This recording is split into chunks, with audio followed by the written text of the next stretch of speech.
In a world where insanity reigns supreme and safety pin manufacturers are running out of metal for the diapers of the leftists, it's comforting to know an ancient, fat, long-haired, bearded reprobate has your mind in mind. Ladies and gentlemen, boys and girls, children of all ages, broadcasting behind enemy lines in occupied California, and despite every attempt by the SHR Media Network to revoke his shameless contract, we return to the bloviating Zeppelin's Berserk Bobcat Saloon. I have come here to chew bubble gum and kick ass, and I'm all out of bubble.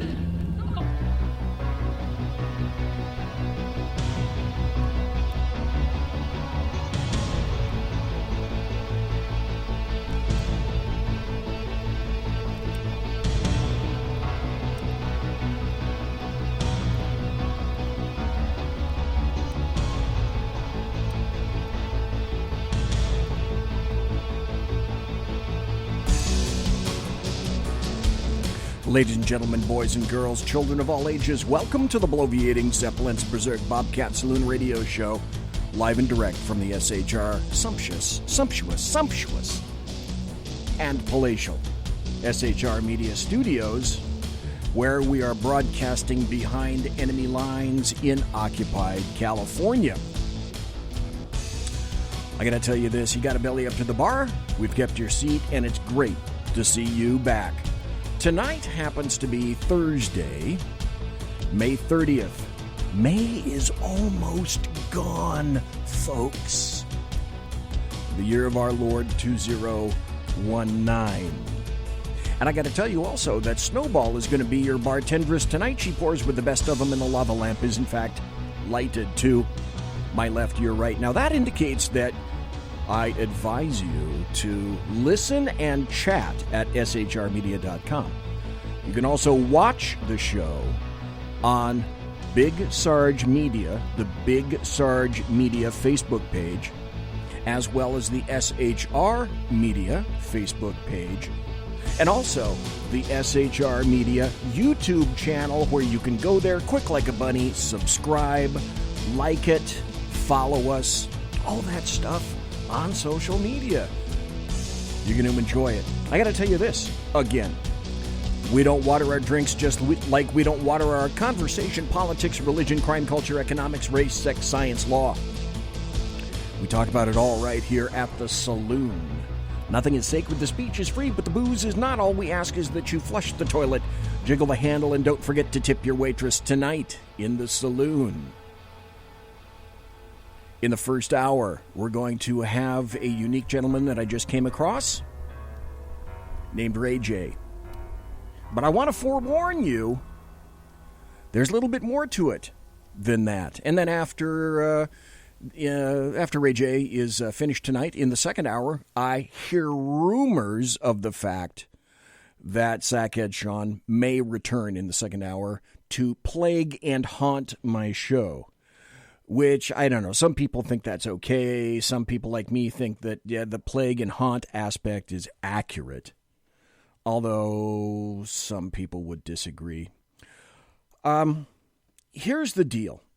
Have you ever been on the internet? And I warn you, folks, Ray J is on the line right now. This is going to be a lengthier intro, but roll with me on it tonight because I'm going somewhere. Have you ever been on the internet or social media and you've seen somebody who just managed to resonate with you immediately, okay? Tonight's guest, Ray J, who's never been here before, is one of those guys. Now, customarily, I have a lot of information about a guest before I feature them on the show. So, yeah, like I say, Ray has a Twitter presence and a YouTube presence. And yes, I originally found him on Twitter, where he features these in-car videos featuring various conservatarian or conservative concepts. Now, in a normal world, someone's paint job really wouldn't matter. But this isn't a normal world. This is a world where, at least in the United States, that's driven by identity politics and melanin. It's a sad fact, but it has to be addressed and recognized. I'm going somewhere, like I say. I will get to Ray J, but I've never said this before on the show, so I'm going to say it now. It just came to me before the show. I've repeated for years this phrase, no one is equal until everyone is equal. It's a phrase that I'd like to think that Martin Luther King Jr. would embrace. I'd hope that would be true. MLK, he was a mortal man, okay? Just like all mortal men. He fooled around. He wasn't perfect like so many other people we know personally or in politics. People have tried to minimize or denigrate MLK for those reasons, but no matter what, it doesn't change his many messages. People are flawed. MLK was flawed. I am way flawed. But one of his most enduring quotes was, I have a dream that my 4 little children will one day live in a nation where they will not be judged by the color of their skin, but by the content of their character. So he's right. In a normal world, that would be the standard. But this isn't a normal world. And no, I'm not trying to equate Ray J to Martin Luther King Jr. I'm trying to make this point, however. I mostly couldn't care less about people's paint jobs. I care instead about the philosophy of individuals and or what they say or do. But today we've been told it's all about identity politics, and we are altogether way too easily pigeonholed by our melanin count instead of the true content of our character. Now, if this sounds like way too much of a preamble for the introduction of a guest, like I say, keep rolling with me, because I have to tell you this. Ray J's a black guy. In a normal world, that wouldn't mean much. But in this world, I tell you it so that you'll have an understanding, so that you begin to understand a commonality that I like to feature and embrace on my shows. And what I mean by that is this. Contrary to what's pounded into your head, your ossicles, your brain housing group, day by day, hour by hour, there are actual conservative black Americans out there. I know, huge intake of air at this salient point. And I have to say black Americans because it's an identity politics-driven world. And I didn't create that fact. Leftists did. Hang on, Ray J. Swear to God, I'm getting to you, brother. Now, I'm name-dropping, purposely. I have Ken McClinton, Lonnie Poindexter, Ralph Chittum Sr., Melanie Collette, Ron Edwards, Shannon Wright, Michael Wright, and a whole bunch of other people. And yes, they are black, consistently on my shows because they have voices that need to be heard. And moreover, I'm doing it to illustrate that black Americans are not this drone-like, monolithic, numb, non-thinking voting bloc for Demorats that will do their leftist masters' bidding in perpetuity. You want to talk about breaking chains? Yeah, okay, let's break some chains. The chains that leftists, Demorats, and the American media maggots have had on black America for a host of reasons. And here's another sad fact that I haven't revealed until now. I get crap on social media, and yes, in emails, where I have had people say to me, hey, why so many black people on your shows? What, you can't get anybody else to talk on your piece of crap little radio show? And worse. Now, in emails, I can't tell anyone's paint job, mostly, but I kind of can in social media when it's plain, and many of the folks, hope you're sitting down for this, many of the folks that I could tell when I went, like, digging, were leftists, of course, first, and some were black. To me, that screams something remarkably important. Everything I want to know about them, and that's this. Leftists, Demorats, and the American media maggots are frightened. They are scared. There's something starting to happen in this nation, and it's scaring the leftists. That's what's responsible for the big push right now, okay, in our nation. And as I say, and I've said before, and on my blog, I write at the top of it, I am pushback. And again, hang on, Ray J, I really swear I am getting to you. But I need to make some points first. Points I've never really yet verbalized on the show, but I just felt the need to tonight. Leftists and Demorats are running scared right now, folks, on any number of levels, many levels. They're losing their brand. They're losing their grip. They're losing the argument. And they're losing their attachment to reality. I'm not sure they ever really had it, but in my opinion, it is worse than it has ever been. And it's not going to get better. It's going to get worse than that. But guess what? It's going to become even more unhinged as November of 2020 gets closer and closer. For this reason, it's all about to be exposed. The truth, their perfidy, the corruption, the lies, the money, the conspiracies. Yeah, I said conspiracies. And further, I'll submit another word for your consideration tonight, treason.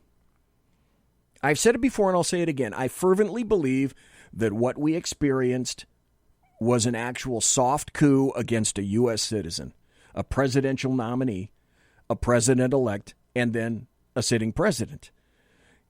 If the United States can come down on individual persons, say, of Trump's stature because of their political leanings, imagine what it could do to you if it focused on you individually or your family.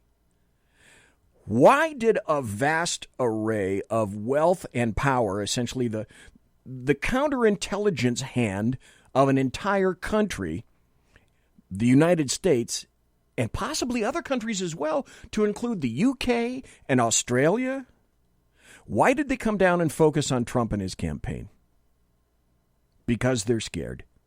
They were frightened. His concepts were a threat. They still are in many ways. So plans were made at the highest levels. I submit right up to the office of 44. And even then, despite the vast forces aligned against Donald Trump, all the leftists, all the Demorats, corruption within their own party to ensure that Bernie Sanders never saw the light of day and Hillary Clinton did, because after all, it was her turn. Okay. Even then, they were unable to stop the OMB, folks. Orange man bad. Now, by now, Ray J has likely put the phone on hold, or he's at the gas station filling up his car, or he's cleaning his fish tank. I get it, but here comes the point. And you may think, okay, BZ, now why the massive introduction to Ray J? He's just a guy. He's just one guy. Yeah, just one guy, but more importantly, one of many who are emerging with important voices. They need to be heard. American blacks. And yes, I said they, because leftists and Demorats have made they a they. Not me. The they is an imperative to leftists until they want to pigeonhole someone as a racist for the word they. They are not a monolith. They are not an assumption. They have minds of their own, and these days, damn them for daring to do so. Folks, ask yourself a fundamental damn question. Why the huge, massive, unprecedented push for illegals to flood this country? Why no borders? Why no disincentives? Why all the free cheese to illegals? Why sanctuary cities and states? One simple answer. Because Ray J and people like Ray J, once committed, once guaranteed, and a once perpetually loyal voting bloc of American blacks, you're all traitors now.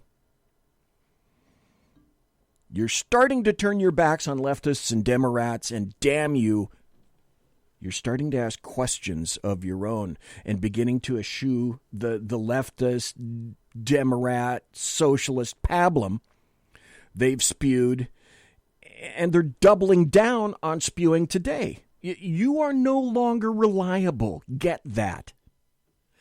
You can no longer just sit at the back of the leftist Demorat socialist bus.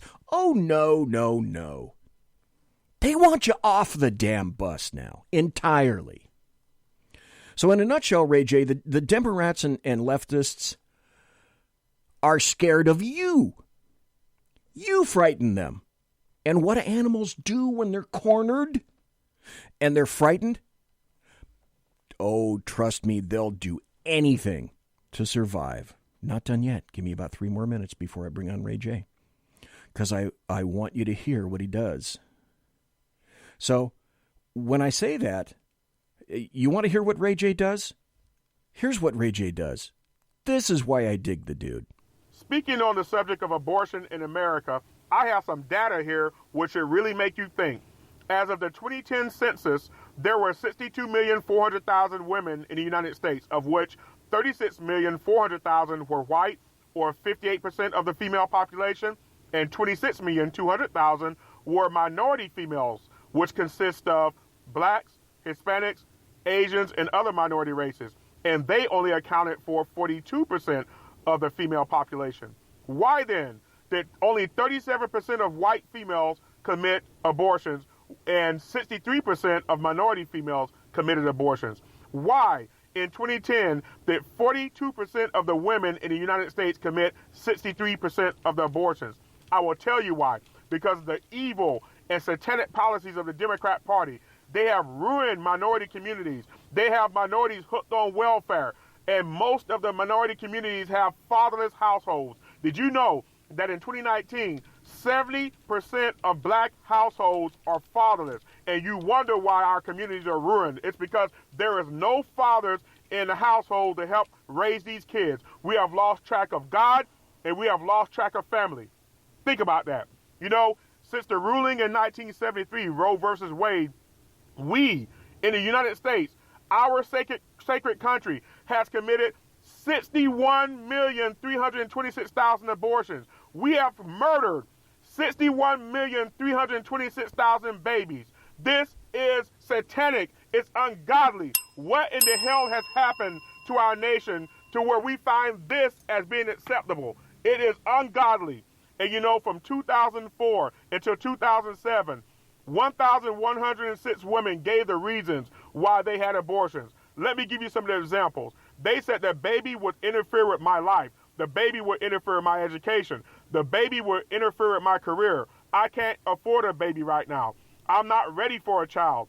I can't leave my job to take care of my baby. You know, women claim they want to be powerful, they want to be respected. Then learn how to control your body. You say your choice, your body, you need to think about that when you're in the bedroom.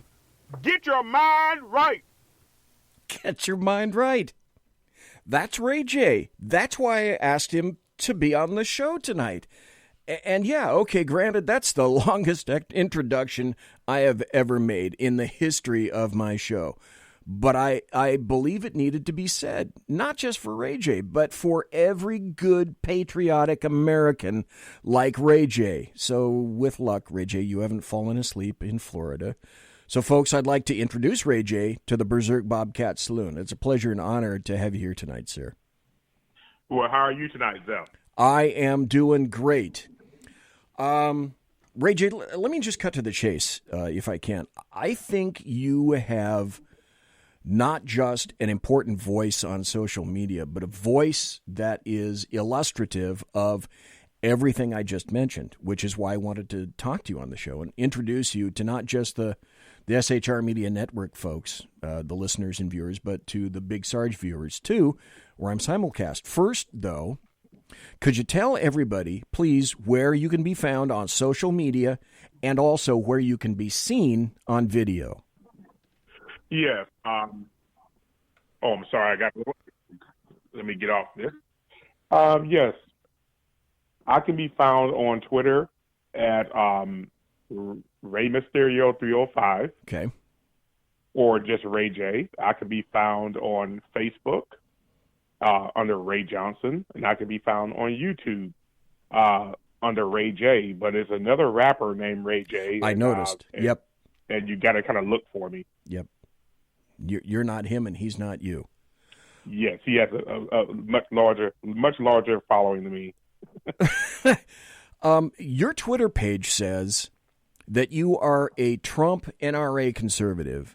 You're a diehard supporter of American conservatism and the Jewish. That you are an extreme right-wing Republican and patriot, and proudly on the Trump train. But before I specifically go there, and because I wasn't able to find out a whole bunch about you, I want to discover tonight, if I can, what makes Ray J tick. So let's start with this. Where were you born? Can you give us a flavor of your upbringing, your background, your education, just kind of a sense of who Ray J is? Okay, I was born in Orlando in 1971. I grew up here in Orlando until I was about 7 years old, and I moved to Tampa, Florida. Here in Orlando, where I was raised up at, I was a child out of the projects. I was a product of the welfare system. Unfortunately, everybody in my family, my great-grandmother, my grandmother, my mother, my aunt, we all came up in the welfare system from the late 50s and early 60s. Mm-hmm. Dates all the way back into the beginning. We moved to Tampa in 1977. I grew up in Tampa, went to high school in Tampa, graduated. I went to the military in 1990. Okay. I'm a veteran of Desert Storm 1990. So I was in Saudi Arabia in 1990. I was there for about 8 months. God bless you for that. Thank you. I was about 10 miles away from the Iraqi border, just south of Baghdad. Even though Baghdad was about 600 miles north of me, so it wasn't like I was close to Baghdad. I never went into Iraq. I stayed in Saudi Arabia. Then I was in for 4 years and 2 months, and I came out. And I went to some small little odds and ends jobs in 1993, and then I hitched up with the company I'm with currently today in 1994. Even though I've been and gone with this company, I've been with this company and left 4 times, but I've come back, and I'm now a VP in this refrigeration company. We do supermarket refrigeration. Okay. And that's what I do. So what makes me tick, I'm a very patriotic person. Kind of pretty much what makes me tick is I'm a America first person. It's about the country. Okay. If you have no country, you have nothing. So you have to protect the country first. So what I'm about, I'm a extreme nationalist.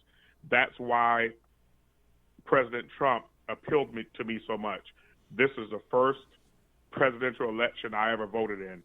Really? In my life. Wow. Yes. Okay.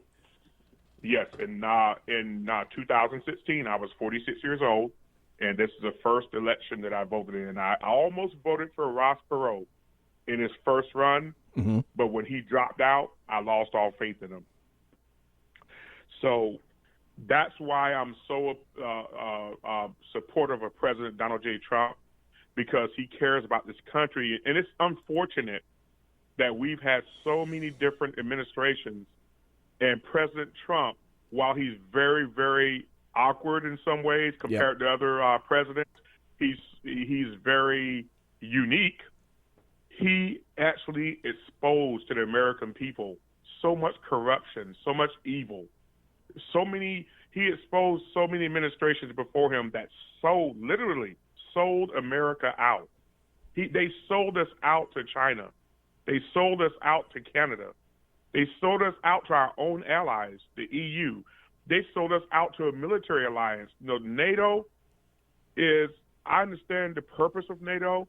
NATO was created as a military alliance against the former Soviet Union, which was a very, very, very imminent threat back in the 1950s and 60s. Yep. But if you look at NATO today, and NATO probably back into the 80s, we have been paying most of the operating costs for NATO. As of when President Trump went over to Europe last year and publicly chewed out the NATO members, yes, there were only six out of the 29 NATO members that were paying their 2% of their GDP towards their military. And I personally find that disgraceful, because the NATO alliance is meant to protect Europe, not us. Why, as of last year, why were we paying 67% of NATO's operating costs? One country. That's an easy answer. The easy answer is because up until now, every president let them do it. That is correct. You know, I listen a lot to President Trump. President Trump is, again, very unique, and he's very off the cuff. But President Trump said quite a bit in visiting Japan. I'm talking about our allies, Canada, right, China, many countries in Europe, the EU as a whole, and NATO as a whole. He said repeatedly since last year that these countries, what he said, why you're doing this, we're not going to continue to do this. And many of these countries said, nobody ever told us that before. Nobody's ever said that to us before. And that lets you know what our former administrations, how they had their hand in the cookie jar in other countries. That's why so many politicians are against President Trump with China, because many of these politicians have their hands in so many crooked deals in China, and they're getting so many kickbacks from China and Mexico. That's why half of this government is against him. He's pretty much dropped the bomb, he's dropped the raid bomb, and all the roaches are scattering. That's absolutely true. That's completely true.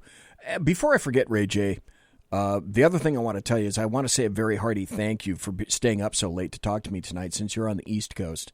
For whatever reason, it seems like most everybody that I talk to is on the East Coast. So when it's 8:28 right here, it's 11:28 where you are. We got about 2 more minutes before the bottom of the hour break.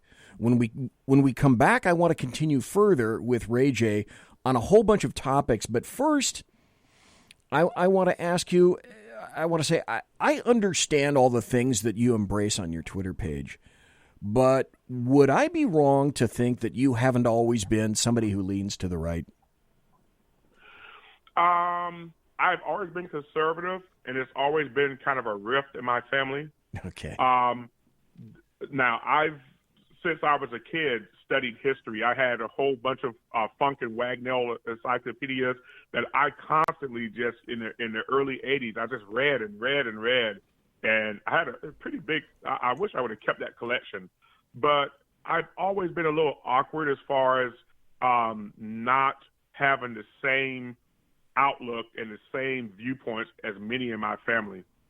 And I've been kind of like a square where my brothers, I have 3 brothers, we're just not the same. And okay, that's fine. But as I got older, the rift actually got bigger with our philosophies about life. And that's what kind of drove me. Of course, I was in ROTC in high school, and then I went into the military because that kind of fit me. I love the military. I got out of the military early. After Saudi Arabia, I kind of seen things just a little bit differently. I kind of seen, I still support the military. If the military asked me today if I can squeeze my girth into a uniform, and that'll be a lot of squeezing, let me tell you. Here, too. I would go up to the Middle East. If they said, we need you've been to Saudi Arabia, I would go. I wouldn't even bat an eye. But, when after I left Saudi Arabia and came back to the United States, I was stationed at Fort Bragg. That was my main permanent duty station. I just seen things a little bit different. I got out, but I did, of course, got out with an honorable discharge. I served for 4 years and 2 months. And, I appreciate everything that happened in the military. I wouldn't do it any differently. Folks, we're talking to Ray J, a very important voice on Twitter and also a very important voice on YouTube. When we come back, I want to ask him a little bit more about being a conservative. Maybe was there some kind of a central incident or maybe a single incident where some kind of an epiphany occurred to him. So, folks, you're listening to the Bloviating Zeppelin right here on the Berserk Bobcat Saloon radio show, where I'm broadcasting live and direct behind enemy lines in occupied California. We will be right back after this to talk to Ray J. Conservative media done right. You're listening to the SHR Media Network. Hey, this is Michael Wright. And I'm Shannon Wright. Join us for The Right Way with Shannon and Mike, Monday through Thursday from 7 to 9 a.m. right here on SHR Media. Why are they joining us? For fun things like sports, politics. Oh, maybe some news and entertainment? And all kinds of other things. Money and recipes and events, all kinds of stuff. Yeah, so join us Monday through Thursday, 7 to 9 a.m. here on SHRmedia.com.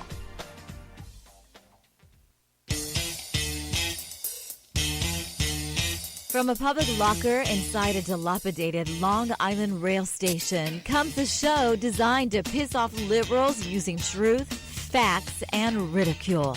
The Lid Radio Show, featuring the conservative voice from the People's Republic of New York, the Lid himself, Jeff Dunitz. Tune in every Wednesday at 2 p.m. Eastern, 11 a.m. Pacific on the SHR Media Network. Go to shrmedia.com.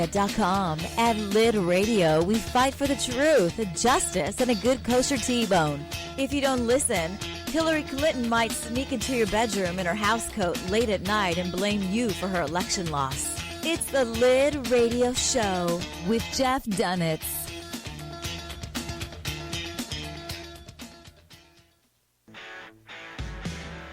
Hey girls, Carry Girl Gear is here.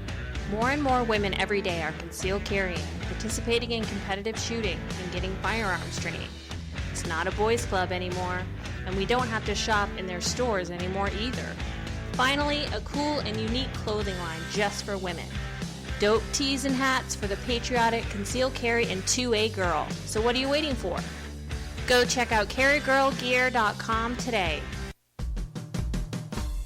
It's your business diva here, Melanie Collette. I am inviting you to a front row seat as I discuss some of the most intriguing details of wealth and finance with today's movers and shakers in the world of business. Listen in and discover financial truths on a global, domestic, and household scale. Uncover topics that will impact your wallet today and in the future. Money Talk with Melanie airs Monday through Friday, 5 p.m. East, 2 p.m. West, right here on SHR Media and High Plains Pundit Talk Radio. You can't afford to miss it.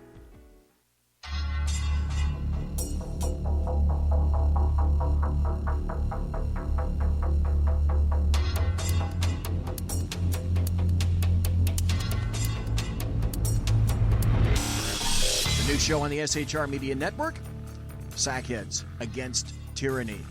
On shrmedia.com. Go there quick like a bunny, 11 p.m. Eastern, 8 p.m. Pacific every Wednesday. Live and direct on the SHR Media Network. shrmedia.com. Be there.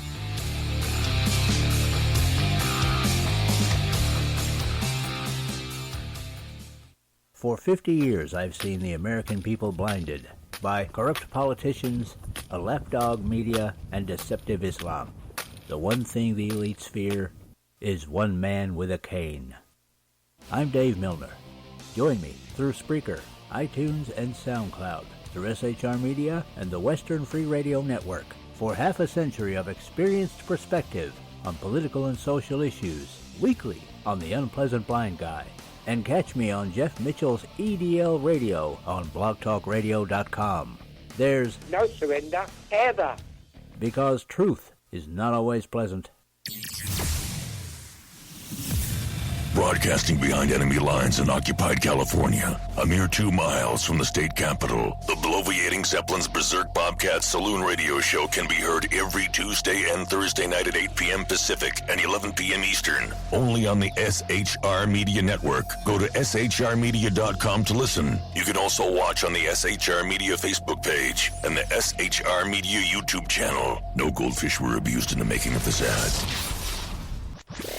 Conservative media done right. You're listening to the SHR Media Network. Ladies and gentlemen, boys and girls, children of all ages, welcome back to the bloviating Zeppelin's Berserk Bobcat Saloon radio show. You can follow me on Twitter at BZEP, at BZEP. Like me, and you can follow me on my Facebook page, Bloviating Zeppelin. Friend, follow, and like us at SHR Media, the Facebook page. And don't forget to subscribe to the SHR Media YouTube channel. Click on notifications right there. Give our videos a thumbs up. Great hosts, great videos, great shows. Tonight, I have the distinct honor and pleasure of speaking to Ray J, who happens to be, in my opinion, a very important voice in the wilderness on the on social media. You can find him on YouTube. You can find him on Facebook. You can find him on Twitter itself. Reggie, before we went on the break, I wanted to ask you if there might have been some kind of a singular incident where one day you might have been leaning to it, but maybe was there something that occurred where you had an epiphany and something went bing, and it's like, okay, I really am a conservative, and there are no two ways about it.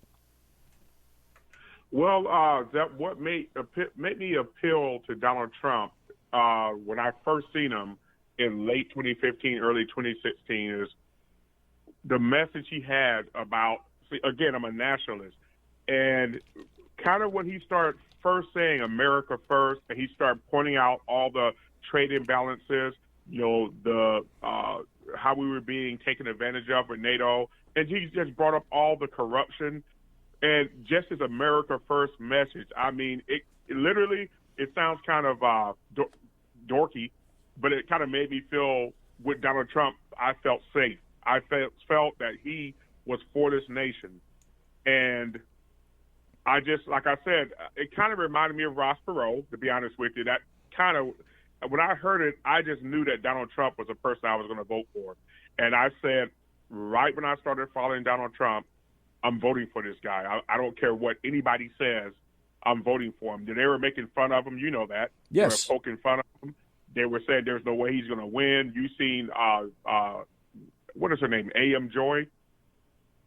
Joy Behar, right.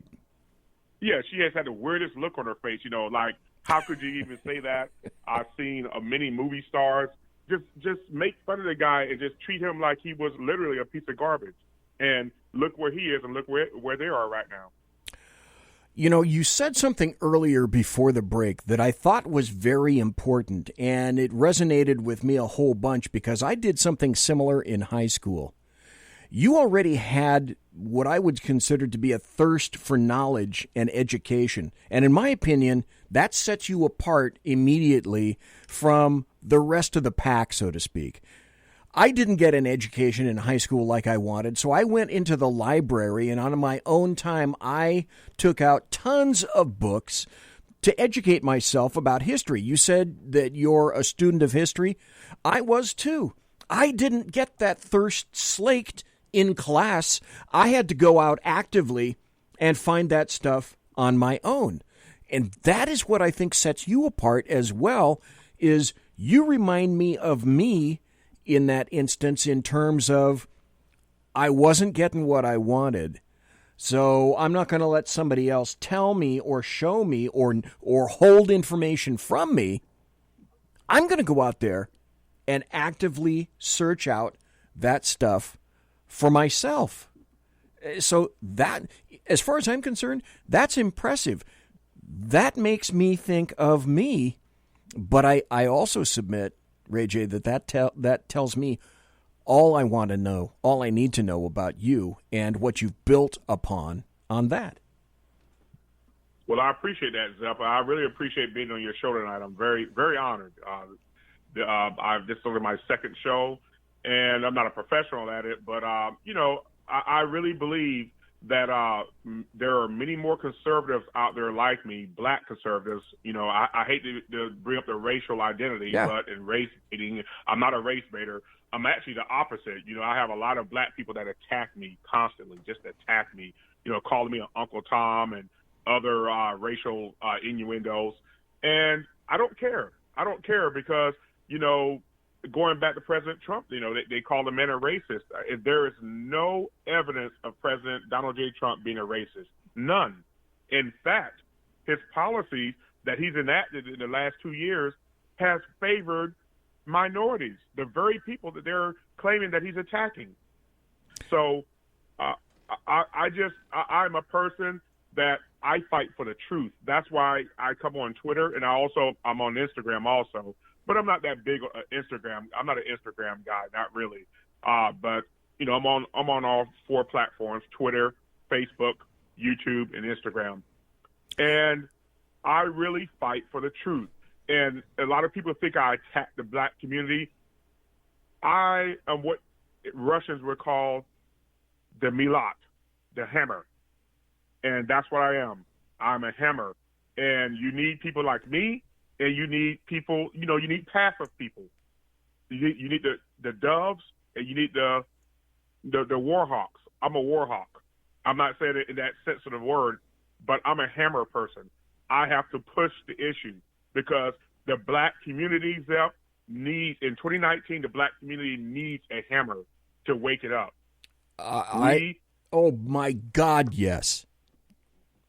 We have been fooled for much too long. I don't know if you heard this before, but the older women in my family told me this, that in the late 50s, the government sent government workers around, especially around black communities, knocking on women's doors, asking them, were they single? Was there a man in the house? And if the women said, no, I don't have a man in the house, and they said, well, we're going to have a new program, which was the precursor of welfare. They said, we're going to have a new program to where if you don't have a man, you're not married, and you don't have a man in the house, the government will give you subsidy. The government will help you and assist you. And that was the beginning of welfare. That was also the beginning of the end, and I think you would agree with me, of the once very solid, very nuclear black family that was every bit as strong as any other family in the Americas, except they were singled out. They were singled out to be dependent on big government, just as you say. Now, you made another point earlier in the first half hour, and obviously you say you're a hammer, you make no bones about your support of Republicans, Trump, conservatism. Your videos strike home and they speak the truth. You point proper fingers at those people who are getting in the way of actually solving problems in America. But I'd also wager, just like you indicated in Black America, that you are catching a hailstorm of crap, and that has affected. Well, let me just ask you: have you actually lost friends and acquaintances and serious family members over your stances? Yes, it's caused a rift in my family. So, pretty much my immediate family that I've always been closest to for many years is my aunt. My mom passed away in 2010 of leukemia. I'm sorry to hear that. It's been my aunt. She's the oldest person left in my immediate family. And then my younger brother and his 3 kids and his wife.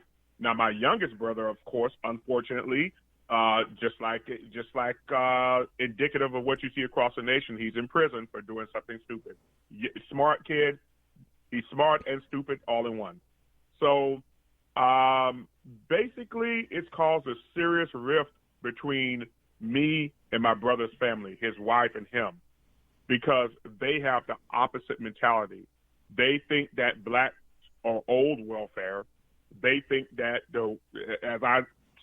we've had about 3 different years of knockout dragouts, either over Thanksgiving dinner or Christmas dinner, to where his sister, my sister-in-law, his wife especially, she is especially.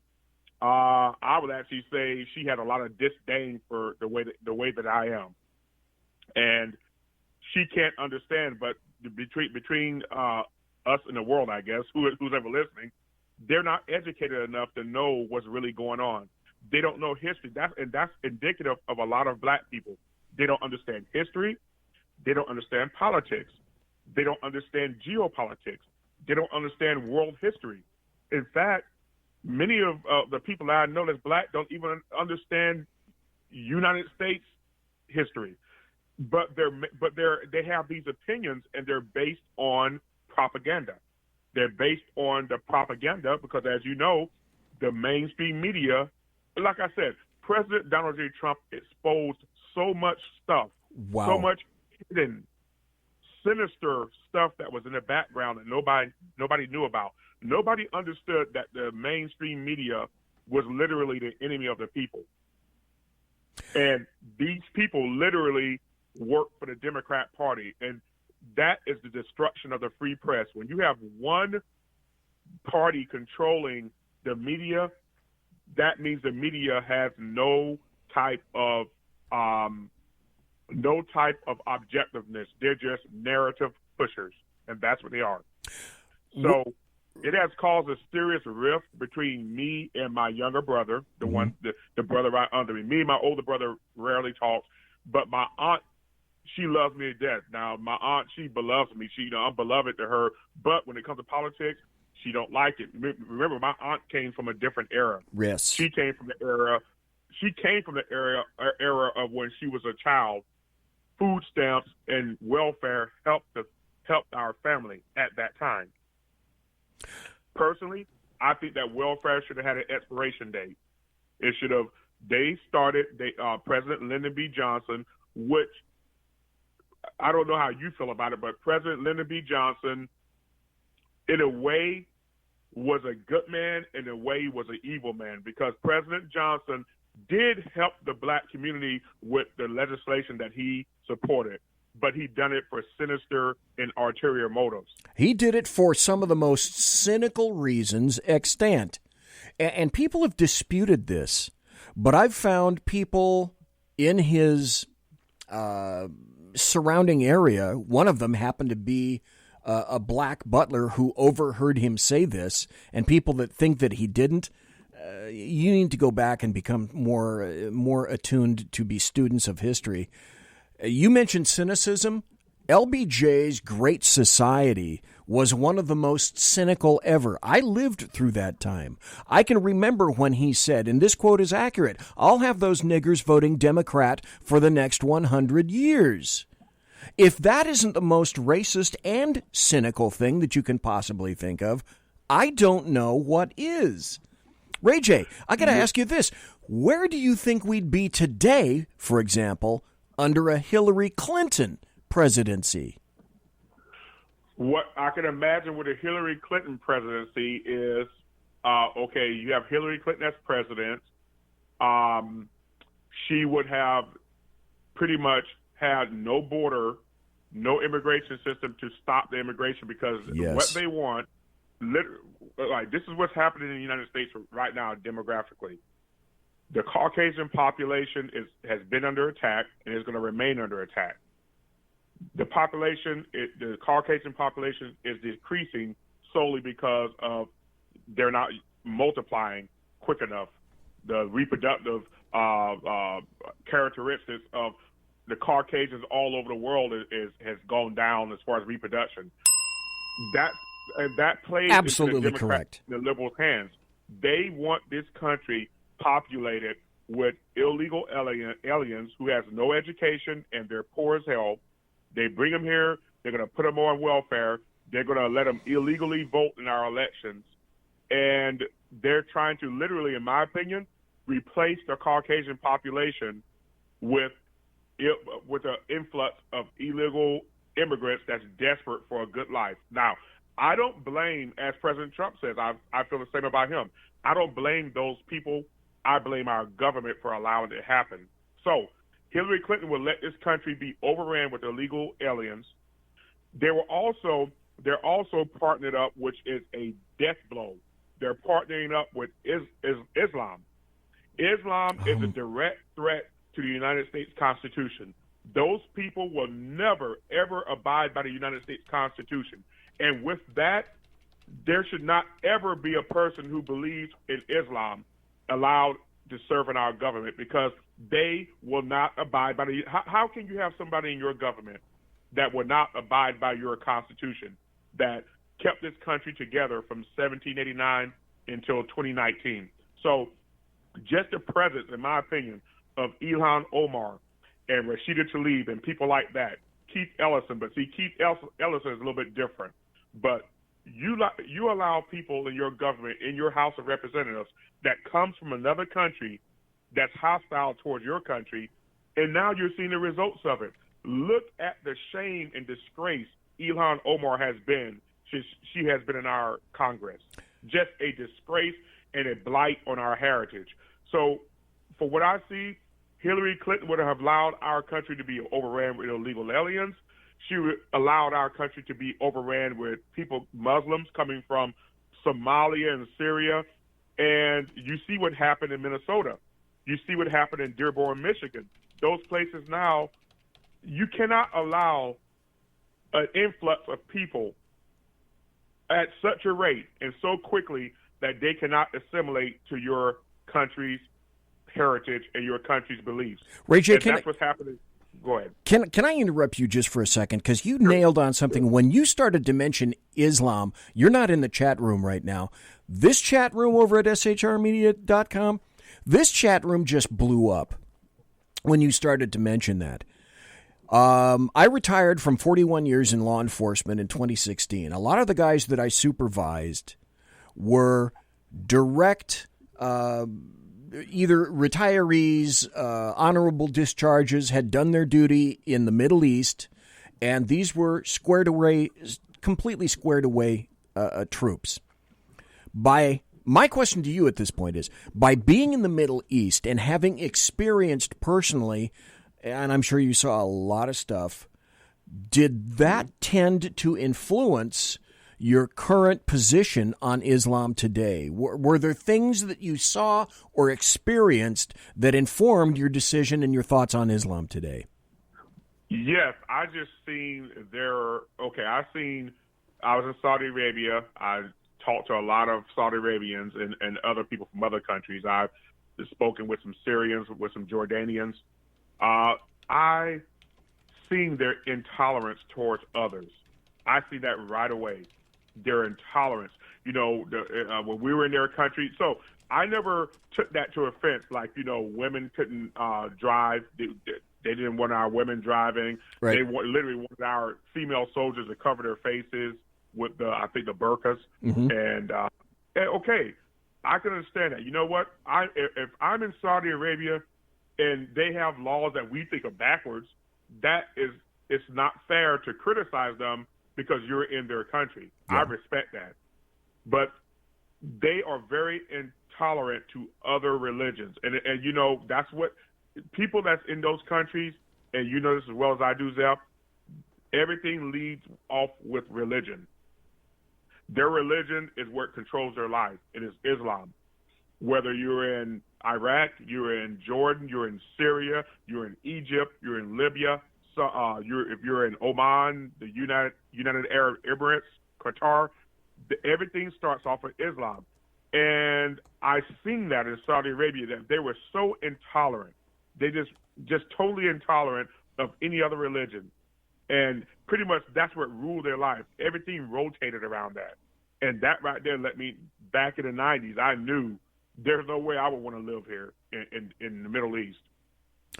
So that's what I see, and look at what's happening with Rashida Tlaib and Ilhan Omar, how they're attacking Jews. They're attacking Israel. And not only that, Zep, they are anti-American. They're in our government, and they're against our government. They criticize our government, and they blame our government for everything. You make an excellent point, and I want to point this out too. I've said for a while, and I've been excoriated on many levels because of it. I say people who look up on Islam as nothing but another religion are duped, and they're ignorant. Islam is much. I submit this: Islam isn't necessarily a religion. It's a way of life. It's a duty. It's a political entity. It's a social, cultural, economic, military ideology that crosses all aspects of Muslim life. It influences and informs every decision made by a devout Muslim, to the point where I concluded that I really don't think that there is such a thing as a moderate Muslim per se. In my opinion, there's only a Muslim who isn't doing it right. That's correct. That's correct. Yes, they want to control the way you talk, what you wear, what you can eat. They have their things where, you can't eat that. So basically, you go to certain parts of this country, like up there near Minneapolis. I don't know if you've seen the pictures of people walking in the Mall of Somalia, I call it now, but it's the Mall of America. The Mall of America, correct. It's totally, Somalis have totally taken the place over. You know, I don't know how many years it was ago, maybe 3 years, 4 or 5 years. They had a huge Christmas tree in the Mall of America. Those Muslims tore down that huge Christmas tree. They tore it down to the ground. And that right there lets you know how intolerant those people are. And every time everybody criticizes me, right, and calls me a racist and calls me an Islamophobe, I say, let me ask you something. You're criticizing me because I'm criticizing Ilhan Omar and Rashida Tlaib.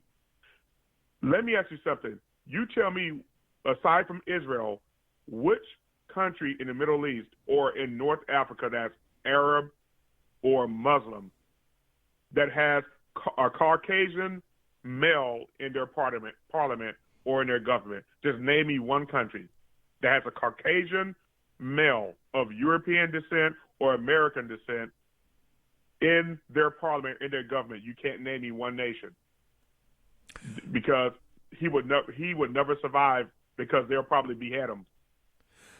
You know, I realize that we've gone kind of full spectrum tonight. We've been all over the map. So I need to ask you up front, because we only have about 4 more minutes before the end of the first hour.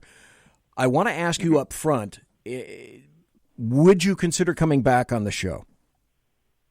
Oh, sure. If you would have me, I would love to. Okay. And the reason I say that is because I really believe that you have an important voice. It's a voice that needs to be heard. People need to recognize that there is such a thing as an honest-to-God black conservative. You know, let's take off our blinders and realize what's happening really in the midst of the United States of America these days. And we're kind of scattershot this first hour, but when you come back, and I would like you to come back, what I'd like to do is I'd like to begin to focus on more issues. The first appearance tonight was to just kind of get a sense of who Ray J really is. And I think we've gotten a really good sense of who you are. And so that with your history, your education, your experience, when you say that you're a patriotic American, okay, I get that now. I think the SHR Network people get that now. The Big Sarge Media Network people get that now. And I think that was an important point to make. So you have hit upon so many things that I just wanted to take the idea that you started and just take off and running with it. And that's primarily why I want to have you back, is because I'd like to focus on a whole bunch of issues that that we've just begun to touch on. I had on my computer, I have 30 tabs on my computer of topics that I wanted to discuss with you tonight. For example, you know, have you weigh in on the various state of affairs in politics. And it's just, I know I'm not going to be able to get to them tonight. And it frustrates me. I don't know if it frustrates you, but that's primarily why I want to ask to see if you will come back, because you have a great voice. You have a great history. You resonate with me. The things that you've done when you were growing up are things that I've done. You have a thirst for history. You have a thirst for knowledge. You've refused to be pigeonholed by people. And you are absolutely unapologetic for any of that stuff. Or am I way off base? No, you're not way off base. And before I go, because I know I only have about a minute left, that's why I take my criticism, because I'm unapologetic. I'm not apologizing for doing what's right. Yes. For instance, one topic. Civil War Confederate statues. Why are we tearing down those statues? Why are they covering up those statues? Why do we have black people running around painting those statues and trying to deface these Civil War monuments? Those statues aren't hurting anybody. You know, I said the one, I think it was up in Chicago, they took a whole bunch of statues down. They had, I think it was Dallas, I believe. Dallas last year, they took statues down. How is that helping the poor communities? By spending millions of dollars, they had to move those statues to somewhere else. It cost like $1 million. How is that helping the black community? First of all, most of the black people that were criticizing those statues don't even know who those people were, don't even know the history behind them. All they know is what they've been told by Democrats and the mainstream media. That's the kind of person I am. I am not looking here to race bait. I am looking for the truth, and I'm going to speak the truth, and I don't care what anybody says. And if they silence me, if Twitter has throttled my account, I've been throttled, but I just keep hammering on. Eventually, I'm going to hit my head on the wall. Either the bricks are going to give way or my head's going to bust open. Okay, Ray J, we got to go. The hour's up. So please tell folks where you can be found on social media, your videos, and any other points on the internet that you want folks to know about. Okay, I can be found on Twitter at Ray J, Ray Mysterio 305. I can be found on Facebook as Ray Johnson. I can be found on YouTube, Ray J, RAYJ, no capitals, no space. And I can be found on Instagram, Ray J559.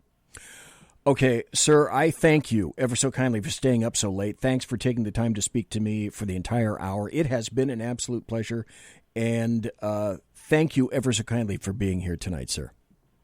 I do appreciate the invite, and I will be happy to come back again, Zep. Thank you very much. And I'm not kidding. You will be corresponding, and I would like to have you back in the near future. It's not just sort of an empty promise kind of thing. I really wanted to get into some in-depth issues with you tonight. We just don't have the time. You'll be back. Zep, it's been a pleasure. Thank you, sir. Thank you. Bye-bye. Ray J. Ray Johnson. Great dude. Going to have him back. Another dude is coming on after the break. If he gets back, he's sort of promised to be here. Sackhead Sean. Can we trust him? I don't know. Conservative media done right. You're listening to the SHR Media Network. Hey, this is Michael Wright. And I'm Shannon Wright. Join us for The Right Way with Shannon and Mike, Monday through Thursday from 7 to 9 a.m. right here on SHR Media. Why are they joining us? For fun things like sports, politics. Oh, maybe some news and entertainment?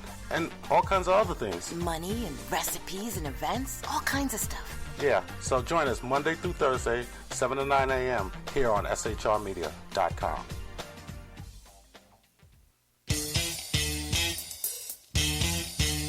From a public locker inside a dilapidated Long Island rail station comes the show designed to piss off liberals using truth, facts, and ridicule. The Lid Radio Show, featuring the conservative voice from the People's Republic of New York, the Lid himself, Jeff Dunitz. Tune in every Wednesday at 2 p.m. Eastern, 11 a.m. Pacific on the SHR Media Network. Go to shrmedia.com. At Lid Radio, we fight for the truth, justice, and a good kosher T-bone. If you don't listen, Hillary Clinton might sneak into your bedroom in her housecoat late at night and blame you for her election loss. It's the Lid Radio Show with Jeff Dunitz.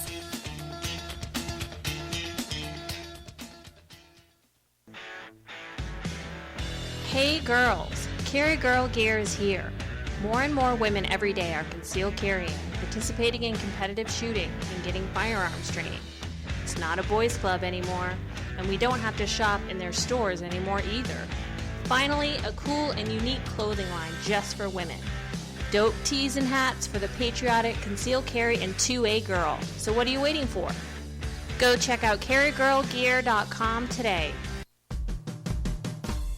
It's your business diva here, Melanie Collette. I am inviting you to a front row seat as I discuss some of the most intriguing details of wealth and finance with today's movers and shakers in the world of business. Listen in and discover financial truths on a global, domestic, and household scale. Uncover topics that will impact your wallet today and in the future. Money Talk with Melanie airs Monday through Friday, 5 p.m. East, 2 p.m. West, right here on SHR Media and High Plains Pundit Talk Radio. You can't afford to miss it.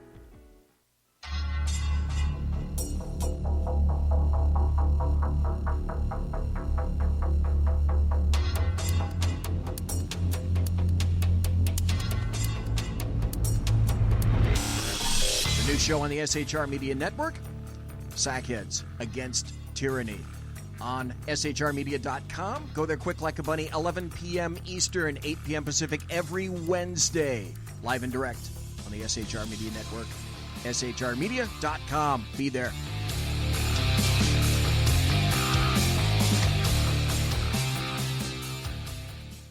For 50 years, I've seen the American people blinded by corrupt politicians, a lapdog media, and deceptive Islam. The one thing the elites fear is one man with a cane. I'm Dave Milner. Join me through Spreaker, iTunes, and SoundCloud, through SHR Media and the Western Free Radio Network, for half a century of experienced perspective on political and social issues, weekly on The Unpleasant Blind Guy. And catch me on Jeff Mitchell's EDL Radio on blogtalkradio.com. There's no surrender, ever.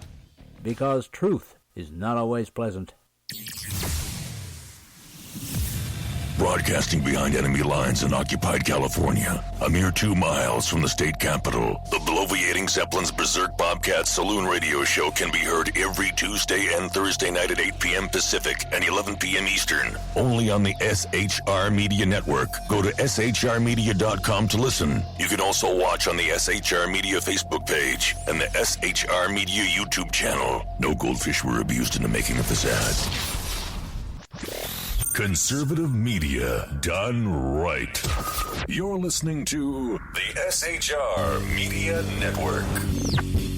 Ladies and gentlemen, boys and girls, children of all ages, it's now the second hour of the bloviating Zeppelin's Berserk Bobcat Saloon radio show, where I am broadcasting unhindered, unfettered, behind enemy lines in occupied California, from the sumptuous and palatial SHR Media Studios, where late at night, when I open that door to leave and I go outside, I can hear the death throes of common sense as it dies in the Capitol building, the Bill Mill. We're 2 miles east of the Bill Mill in Sacramento, Fornicalia.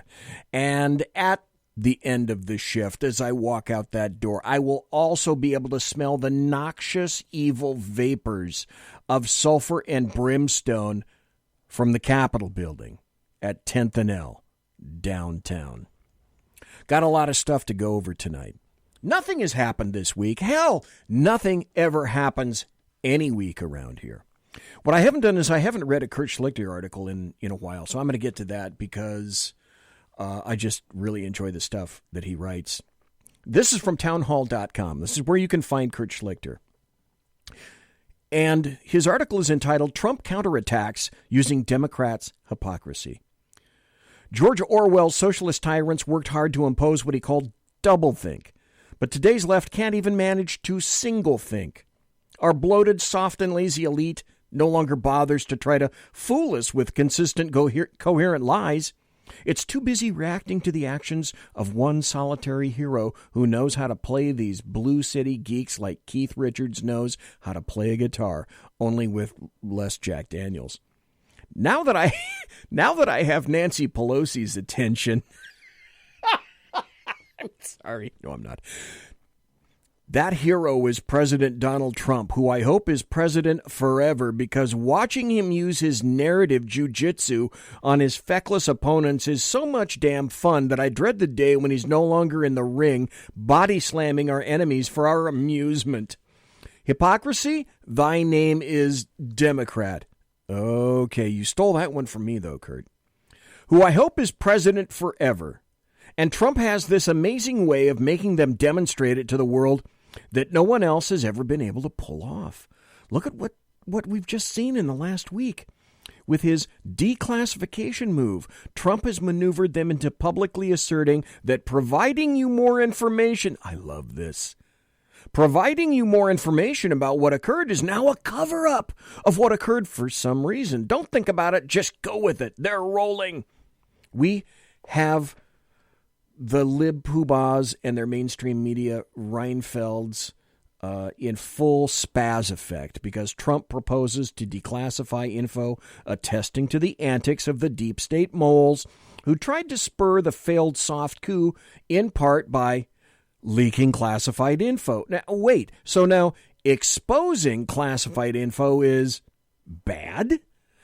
Didn't Hollywood just make an eponymous movie about the brave firefighters at the WAPO defying the government to bring the people the truth by publishing the classified Pentagon Papers? Well, maybe. I don't know, because I don't watch Pinko self-slobberfest movies. I do know that the libs were all giddy about the Lightbringer dog eater, gave underserved clemency to Bradley Manning for leaking classified material to Julian Assange, who the media now hates for publishing confidential material that hurt Felonia Milhouse von Pantsuit. Imagine that, how that works. Gosh, trying to keep their contortions on the classified material issue straight would be pretty tough if they try to keep them straight. They don't even try anymore. They just pull rhetorical 180 after rhetorical 180, not expecting that we'll notice the narrative whiplash. At least Big Brother put some effort into it. Our loser ruling class dorks just spew out whatever words they need to buttress the narrative at any given moment, fully expecting us normals to forget they were shrieking just the opposite into our face 10 minutes ago. This is a function of having a tongue bath media at their beck and call, ready to do their partisan bidding with neither question nor shame. They got lazy, knowing no officially licensed and approved journalist was ever going to point out that what they were saying is all just a towering mound of human waste of the sort one might encounter strolling through the streets of Scat Francisco. And Trump is a master of exploiting our elite's combination of moral bankruptcy and intellectual sloth. Do you think he did not know exactly what he was doing when he tossed that treason grenade into the Demorat circle of investigatory onanism? Look up that word. You'll get it. He anticipated the freak out, and sure enough, the freaks duly complied by outing themselves. Trump said that the people trying to undo an election committed treason. This is the worst thing Trump has done since he committed emoluments Russia collusion treason. Okay, well, if you go on the Google machine and punch in Trump committed treason, you get 10 million hits.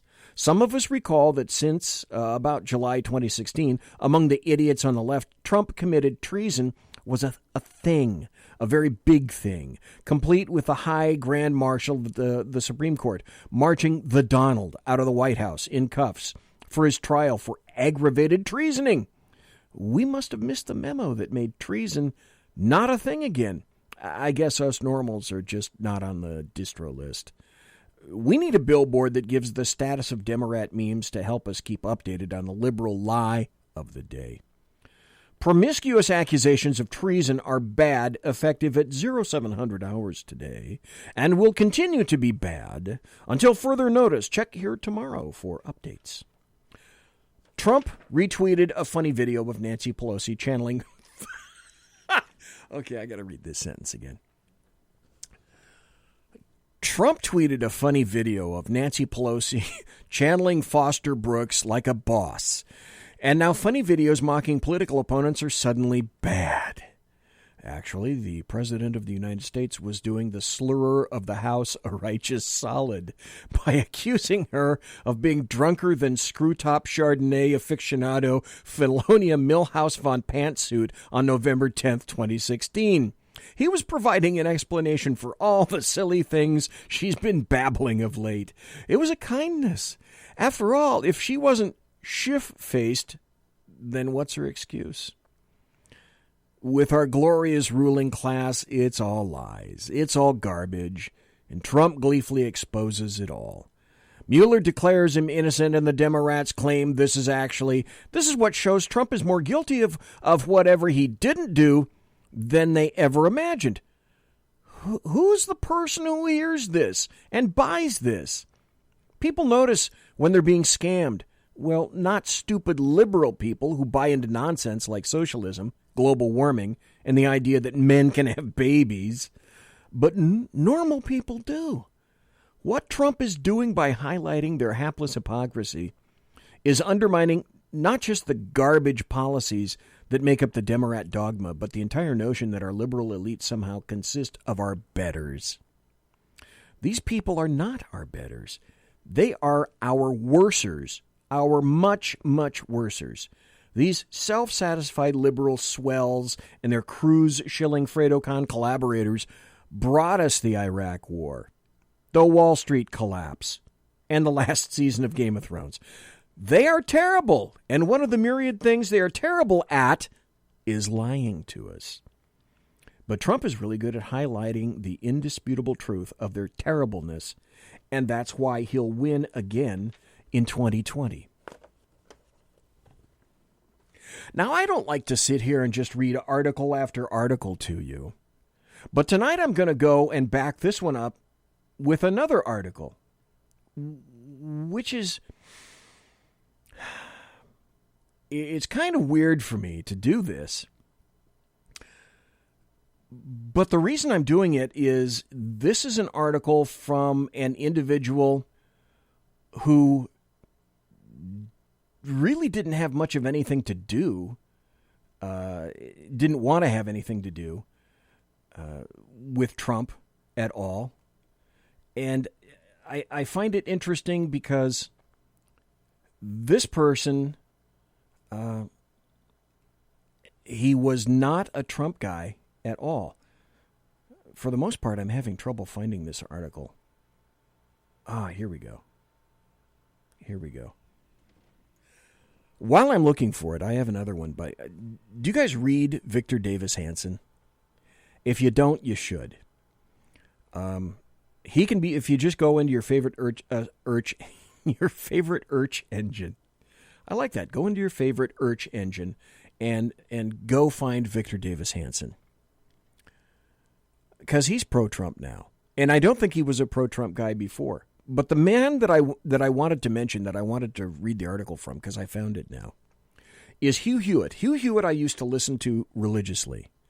He was broadcasting from Southern California, and then he moved and got kind of semi-full of himself, and Salem pulled him up out of Southern California at 3 o'clock in the afternoon Pacific, and now he's on at 6 a.m. Eastern, which is 3 a.m. my time, which is why I'm not listening to Hugh Hewitt anymore.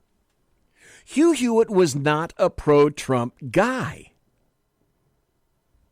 And certainly his producer was not a pro-Trump guy. Now I find an article from Hugh Hewitt that's written for Yahoo News that says this.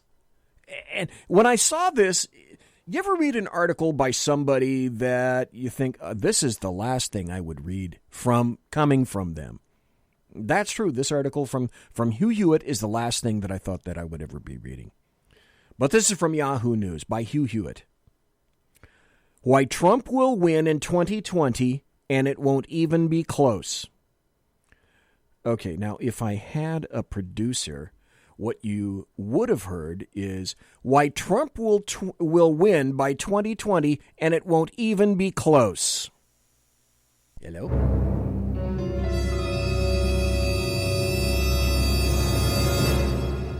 But I don't have a producer, so that's not what you heard. So Hugh Hewitt writes, the 2020 election isn't going to be close. That's an amazing sentence right off the bat. The first quarter gross domestic product growth of 3.2% sets up the first reality that will be noted in November of 2020 because it telegraphs where the economy will be then, not in recession.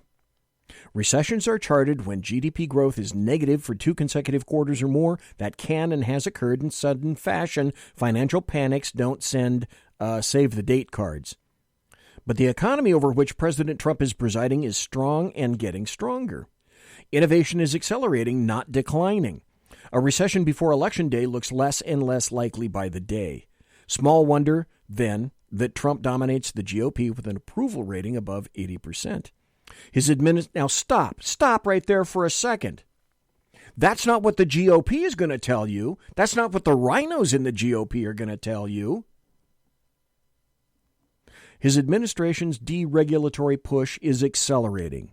More and more rule of law judges disciplined to accept bureaucrats' excuses for overregulation are being confirmed to the bench. Readiness levels in the U.S. military have been renewed. America's relationship with its strongest ally, Israel, is at its closest in decades.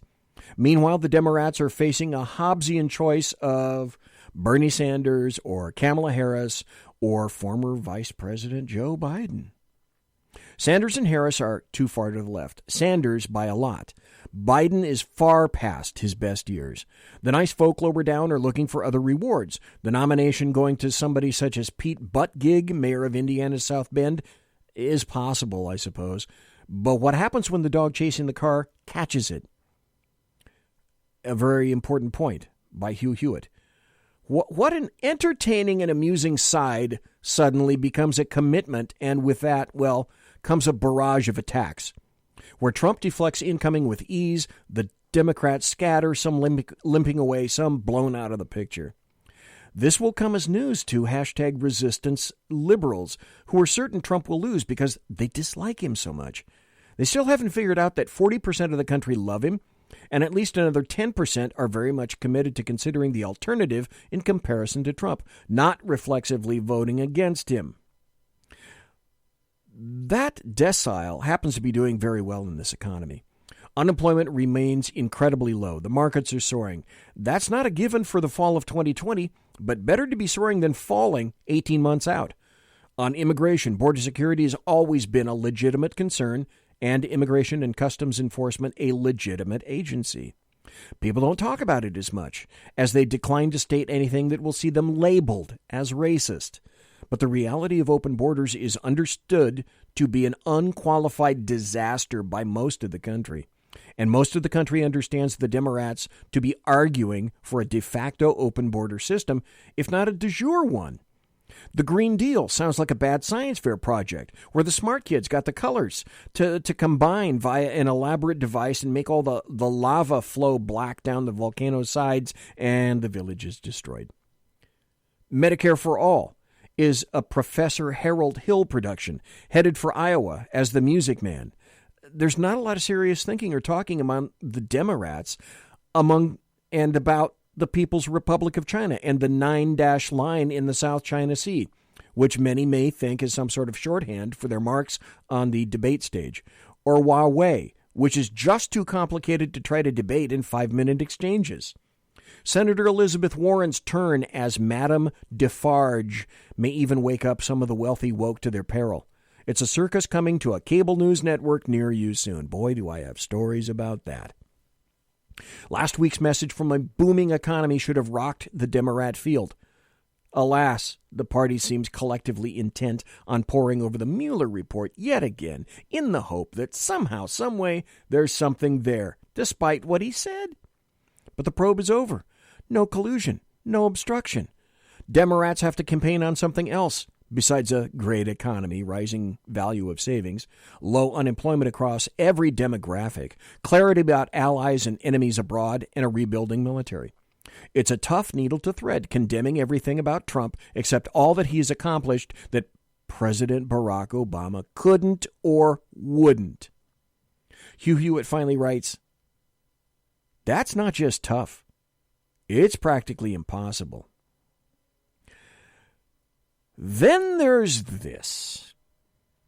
From the New York Times op-ed page. I find this very interesting, which is why I'm sourcing it for you. Trump 2020 win projected by 3 different models. The projection of a really strong economy and this built-in advantage for an incumbent like Trump gives him a really big advantage in the re-election bid there in 2020. And that's funny. That's what a New York Times op-ed said. Stephen Ratner, who served as counselor to the Treasury Secretary in the Obama administration, he worked on the auto industry bailouts, explained in that New York Times piece that 3 This is, again, why you listen to me, and you're not going to hear this on the American media maggots. 3 separate projection models currently point to a win for Trump. One model by Ray Fair, a professor at Yale, projects Trump's 2020 vote share as high as 56%, given the economic boom. And that doesn't account for voters' issues with the president's personality. Okay, say what you will about his personality. I go on deeds, not words. And the quote here is, as recent polls show, if the election were today, he would lose to most of the Demorat hopefuls by a substantial margin, in the case of Joe Biden by nearly 8 percentage points, said Ratner. A recent Fox News poll found Demorat presidential frontrunner Joe Biden with a double-digit lead over Trump. Fair's model, which pegged Barack Obama's vote share nearly on the dot, showed Trump should have received 54% of the vote in 2016, but Trump actually got 48.8% against Hillary Clinton. I'm quite confident that the gap was a function of generally unfavorable rankings on Mr. Trump's personal qualities. And a Monmouth poll last week showed 37% of voters believe Trump should be reelected, and 60% prefer a new president. Ratner said, in addition to Fair, 2 other projected models give Trump, however, a clear edge. Mark Zandi, the chief economist at Moody's Analytics, has looked at 12 models, and Mr. Trump wins in all of them. Donald Luskin of Trend Macrolytics has reached the same conclusion in his examination of the Electoral College. And this is the New York Times admitting this.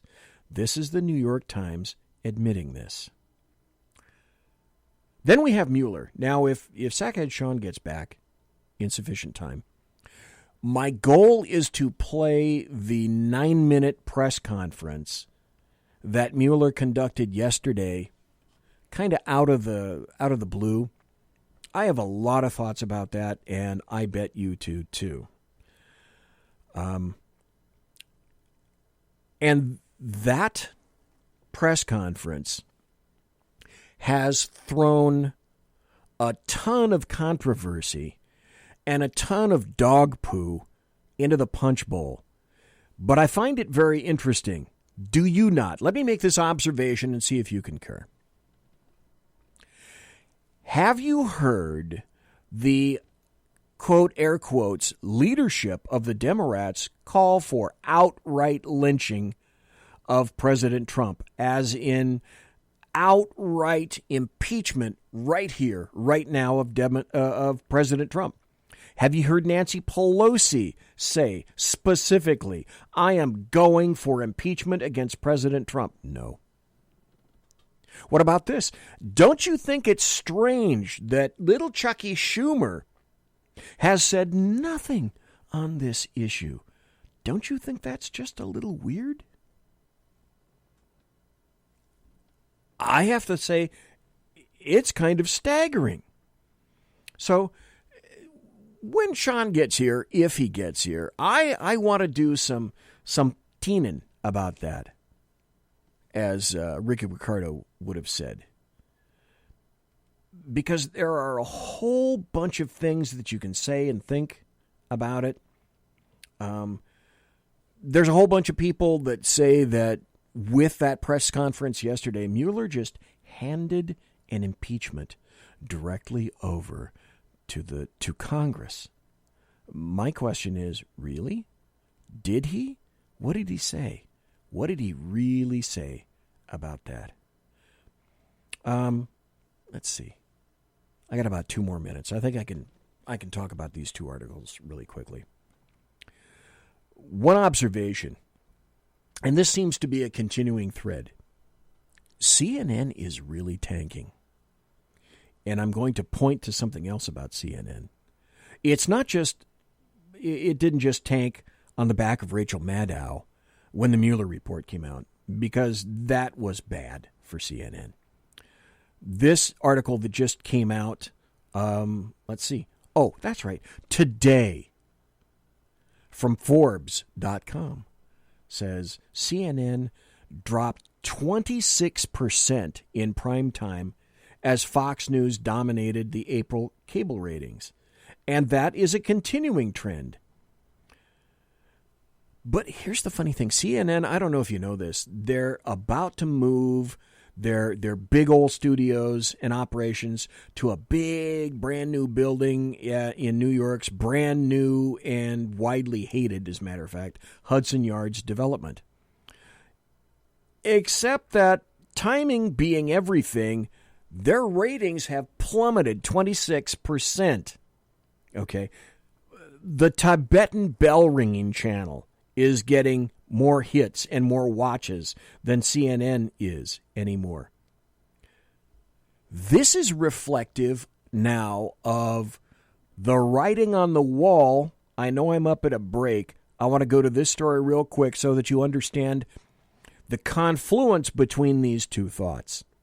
Now I discover the New York Times is steering writers away from Maddow and other cable shows that now it seems to think, it being the old gray lady, the New York Times think, they might be a little bit partisan. This is from Mediaite.com. The New York Times is warning off editors and reporters from appearing on primetime MSNBC and CNN shows hosted by anchors like Rachel Maddow and Don Lemon for fearing of appearing partisan, according to a new report.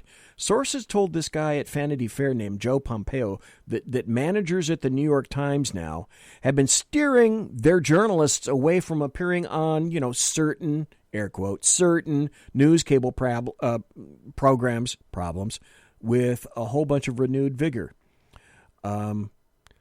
The no-go shows apparently are Rachel Maddow, Don Lemon, Lawrence O'Donnell's show on MSNBC, and, of course, Sean Hannity and Tucker Carlson. You would never, ever, ever appear. You would never deign to appear on something as terrible as that.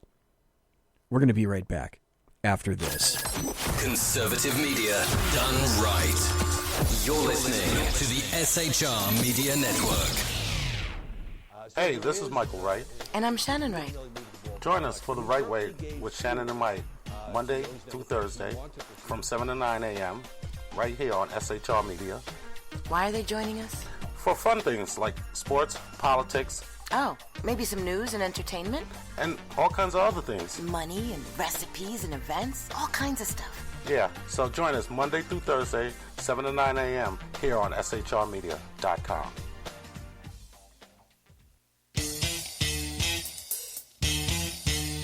From a public locker inside a dilapidated Long Island rail station comes a show designed to piss off liberals using truth, facts, and ridicule. The Lid Radio Show, featuring the conservative voice from the People's Republic of New York, the Lid himself, Jeff Dunitz. Tune in every Wednesday at 2 p.m. Eastern, 11 a.m. Pacific on the SHR Media Network. Go to shrmedia.com. At Lid Radio, we fight for the truth, justice, and a good kosher T-bone. If you don't listen, Hillary Clinton might sneak into your bedroom in her housecoat late at night and blame you for her election loss. It's the Lid Radio Show with Jeff Dunitz.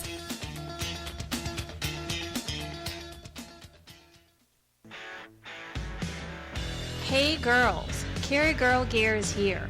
More and more women every day are concealed carrying, participating in competitive shooting, and getting firearms training. It's not a boys' club anymore, and we don't have to shop in their stores anymore either. Finally, a cool and unique clothing line just for women. Dope tees and hats for the patriotic, concealed carry, and 2A girl. So what are you waiting for? Go check out carrygirlgear.com today. It's your business diva here, Melanie Collette. I am inviting you to a front row seat as I discuss some of the most intriguing details of wealth and finance with today's movers and shakers in the world of business. Listen in and discover financial truths on a global, domestic, and household scale. Uncover topics that will impact your wallet today and in the future. Money Talk with Melanie airs Monday through Friday, 5 p.m. East, 2 p.m. West, right here on SHR Media and High Plains Pundit Talk Radio. You can't afford to miss it.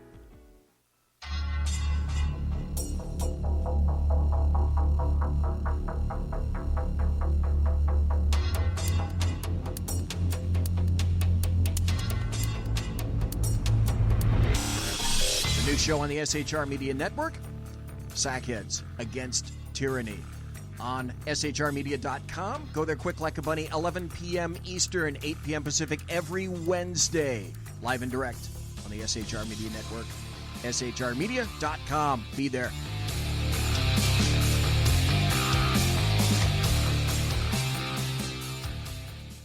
For 50 years, I've seen the American people blinded by corrupt politicians, a lapdog media, and deceptive Islam. The one thing the elites fear is one man with a cane. I'm Dave Milner.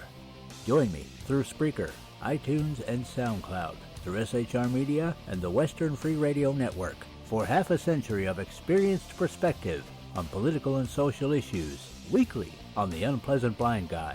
And catch me on Jeff Mitchell's EDL Radio on blogtalkradio.com. There's no surrender, ever. Because truth is not always pleasant. Broadcasting behind enemy lines in occupied California, a mere 2 miles from the state capitol, the bloviating Zeppelin's Berserk Bobcat Saloon radio show can be heard every Tuesday and Thursday night at 8 p.m. Pacific and 11 p.m. Eastern, only on the SHR Media Network. Go to shrmedia.com to listen. You can also watch on the SHR Media Facebook page and the SHR Media YouTube channel. No goldfish were abused in the making of this ad.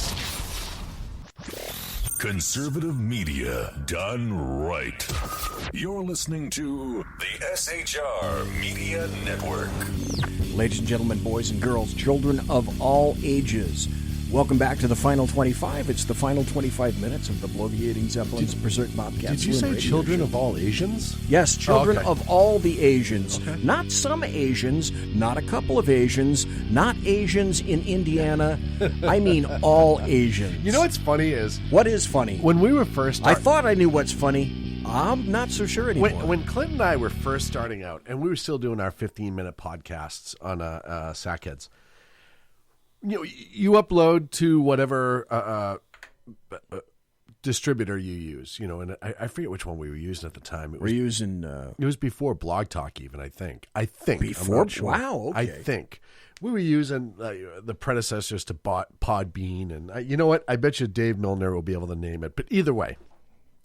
But you can see your analytics, and it isn't like it is now where it's so well-defined. At the time, you'd only get the country, really. They'd show you the world map and then different colors for how many listeners. And our first listener out of country ever was in Japan. And it was every week like clockwork. Really? Yes. That would be amusing to find out. Well, where people come from. That would be really amusing. When we went to Blog Talk and we swapped over, I got an email, and I don't even know if it was my public email. I don't remember which email, but it was from a United States Marine that was stationed in Okinawa. Oh, that's really cool. And he said, that's really cool. Me and my buddies listening to your podcast on a regular basis. It's not showing up where it was. And where can we find it now? So I told him, and we started a back and forth conversation, emailed him, and every once in a while I still get an email from him and I say hi. This is long ago. He's actually out of the service now. But I always thought that was the coolest thing. And then as time went on, you know, and BTR analytics and all the other analytics started popping up, all of a sudden, like, we would get a huge abundance of listeners in the Ukraine, especially when Russia invaded Crimea the first time. Ukraine? We would get Ukraine and Georgia, not the state, the country, as well, which I thought was pretty amazing, that they were probably trying to get maybe the American perspective. I don't know what it was. But yeah, the Ukraine was our big Slavic bloc, if you will. That makes me wonder if... You know, I would love to find out where people listen to this show. I can show you. My guess would be mostly the East. Well, you know, I'm not even so sure about that. I am at a loss. I really don't know where I would bet you'll have more international listeners than you think. I would love to find that out. That would be amazing. And it was really cool. But yeah, so I thought that was interesting. And I actually... we were talking about Iran, go figure, years ago, and I forget which incident it was, but it was when we were first starting out too, and we had a lot of listeners around Iran and all the countries around Iran, which I assume were proxying into Iran.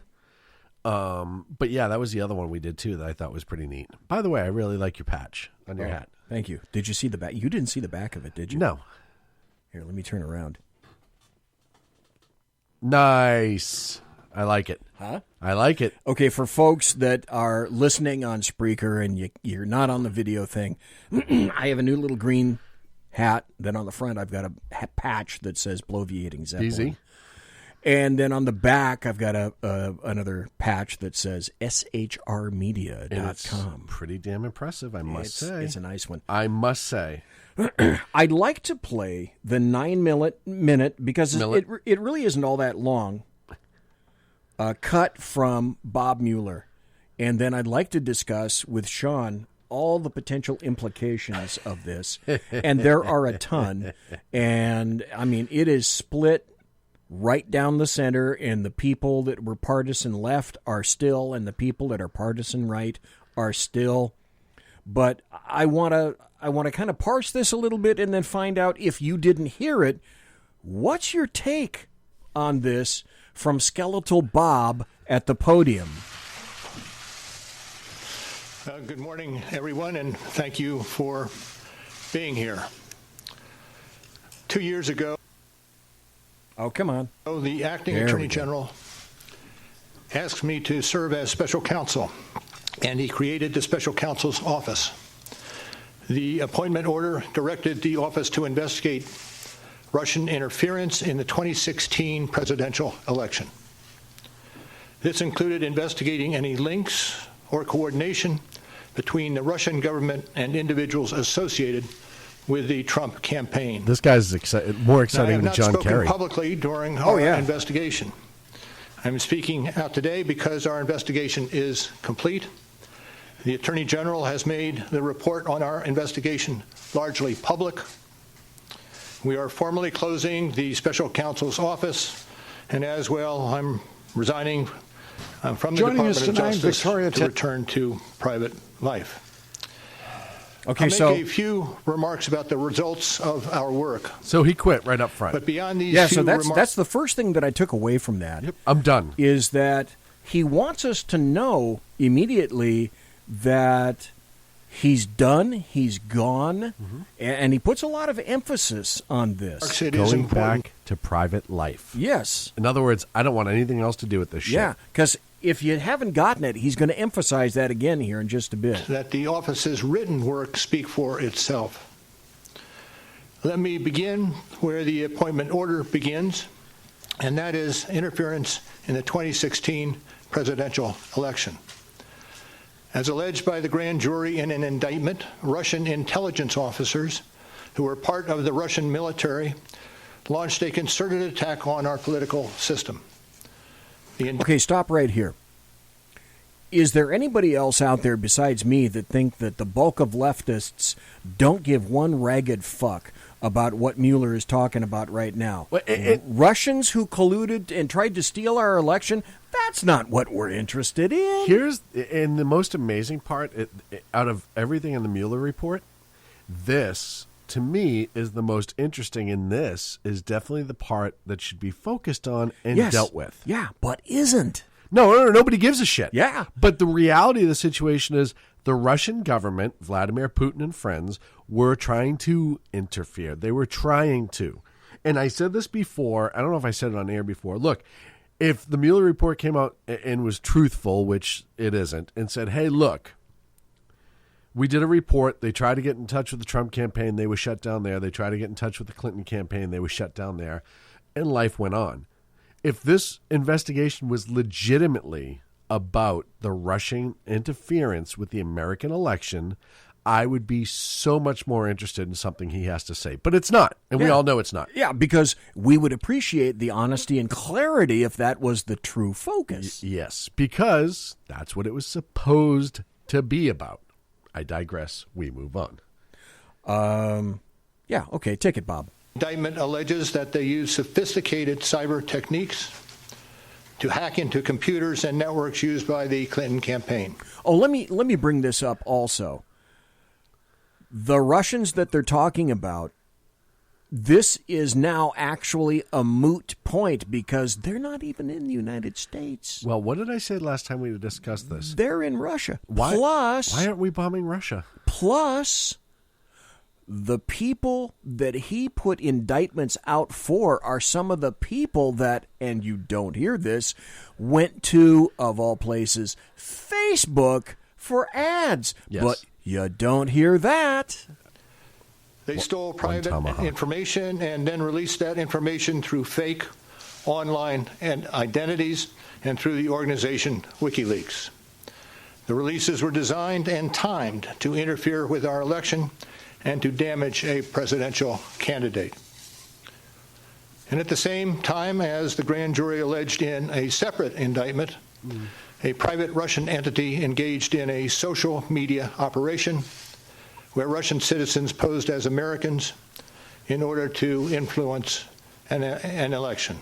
Pause that for a sec. These indictments contain two things. One, Kaiser, I did not forget about Uranium One. I was just talking specifically about this scope right here. Right. Number two, about Russian citizens posing as Americans. The fact that this is even brought up is stupid. Look, during any election in any cycle in just about any country, I can make a Facebook profile, go on, claim to be a citizen of that country, and go ahead.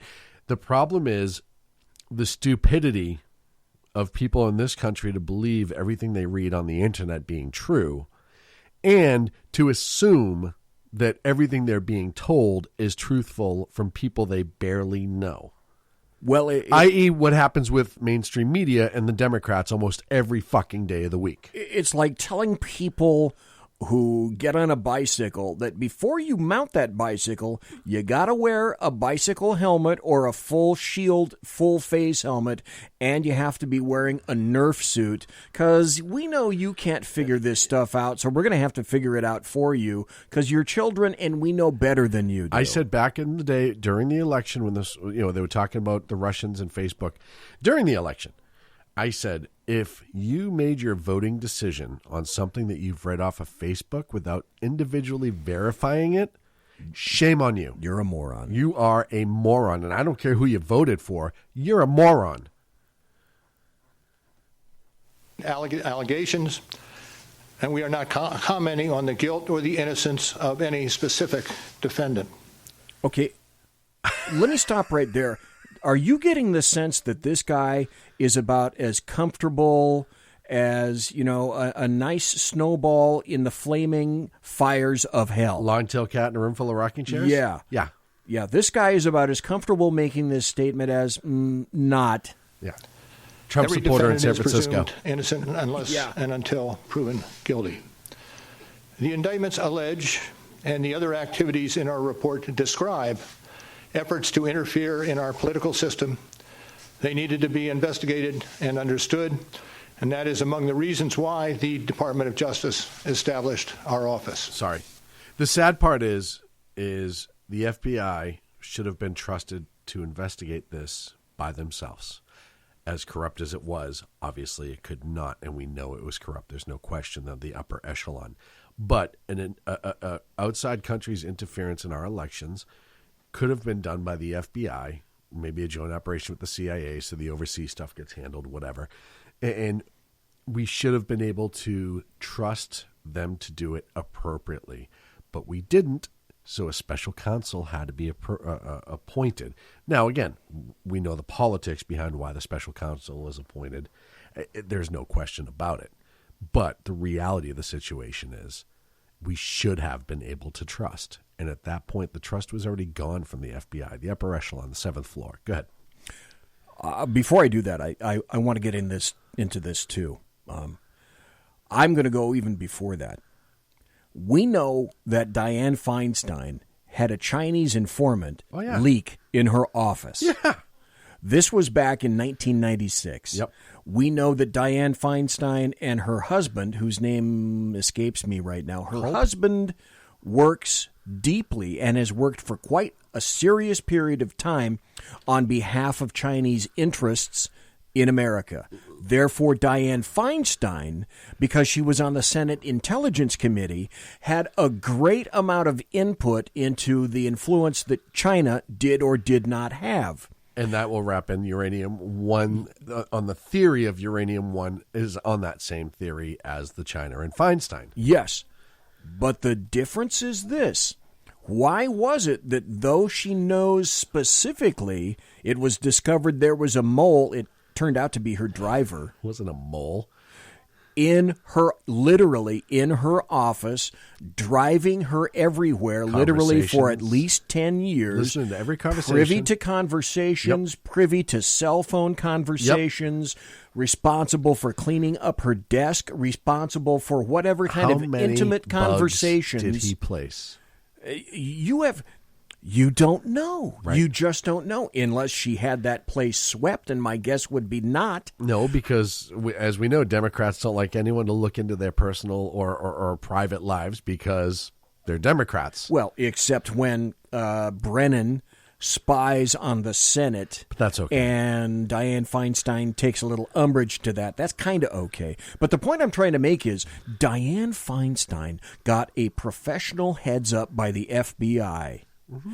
As in DIFI, we think you've got a mole, a traitor within your department, and we're going to give you this information up front, and we want you to work with us on this. Mm-hmm. Okay. Demorat. Now, if the FBI had similar information to indicate to them that there was some kind of a terrible, heinous Russian Trump campaign, election, / whatever the hell, link in the Trump Tower, why didn't Trump, then a private citizen, get the same professional courtesy Not a senator. as somebody else? But targeted. And targeted. So this it's a rhetorical question, I know. It is rhetorical. We know the answer. Rhetorical question, right. And we do know the answer. But no one is asking that question.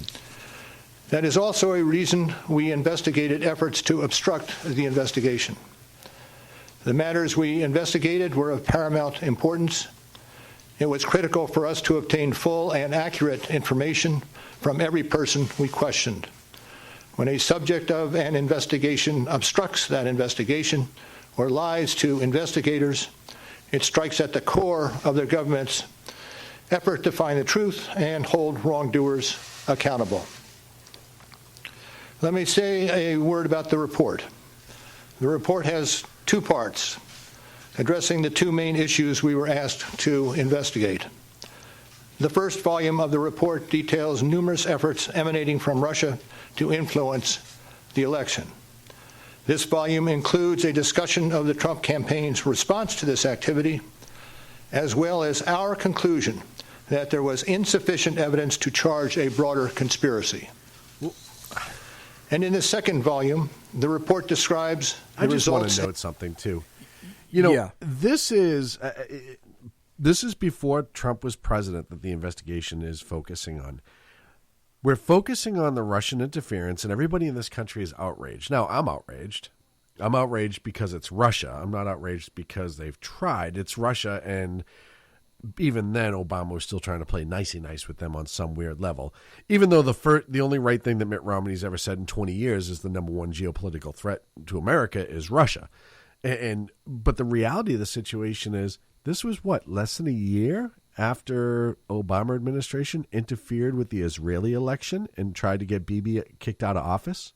Oh, they everyone forgets that. They threw money. Millions. American dollars. At his tax opponent. Dollars.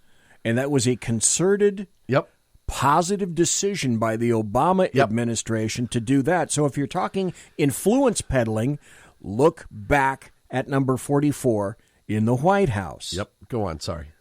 No, that's a perfect. And there's another point that John made in the chat room. And he said, listen to this guy.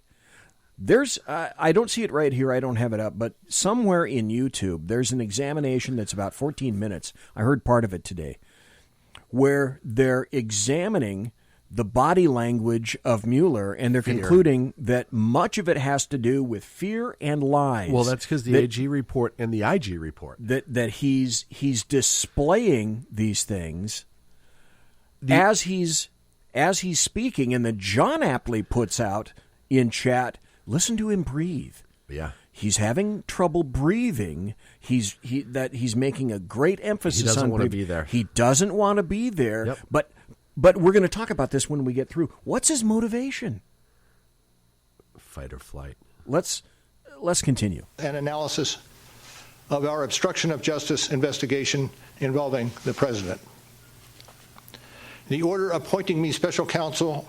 In other words, he's uncomfortable being here, so you have to ask the question, why? Authorized us to investigate actions that could obstruct the investigation.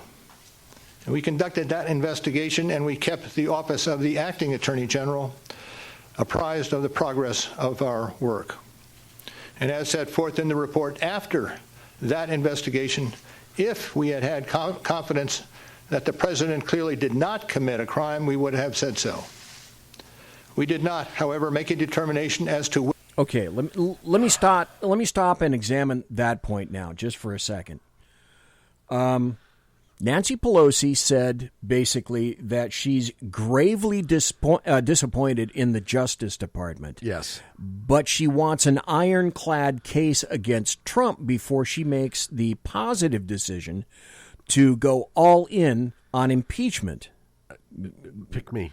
Ooh. Okay. Ooh, Mr. All right. Mr. Carter. And my point is she might have a very serious point, because when your goal is to, and your stated goal is to kill the king, you better damn well make sure that you slay his ass completely in seconds, because if you don't, he is coming after you back with all of his troops. He's coming back.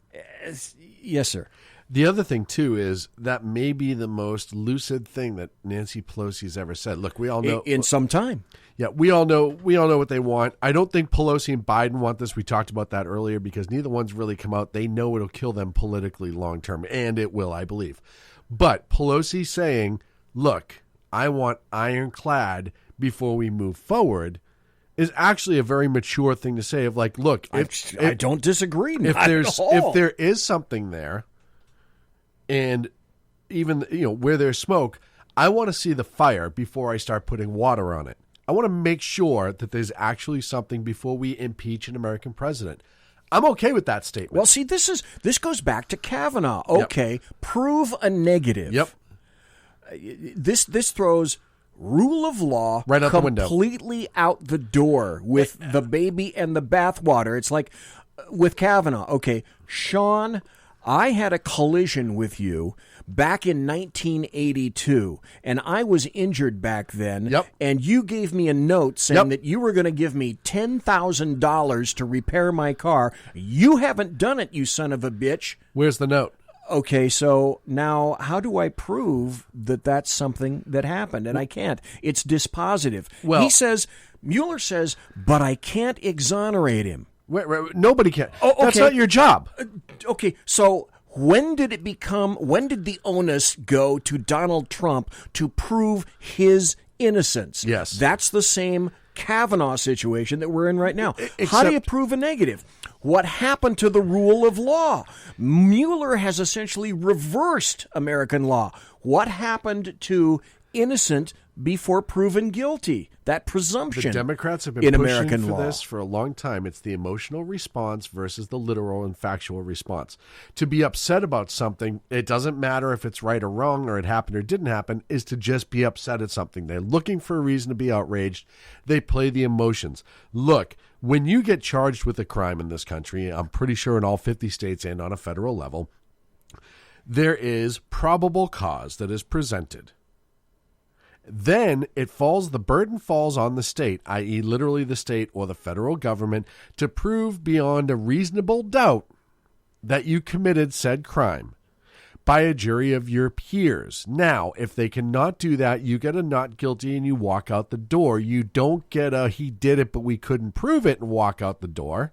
And we've talked before a couple of weeks ago of different circumstances where that could happen. Look, I know plenty of cops who've let somebody go, and they're like, I know we did it, I just can't prove it. That's that's a reality. But that's the system. That's it's how it the works. Best we've got, and that's how it functions. But that's just a reality. Now, the only time somebody gets exonerated is, look, you're arrested, charged, you're about to go to court for, I'm just going to throw out murder, just because it's one that everyone can understand.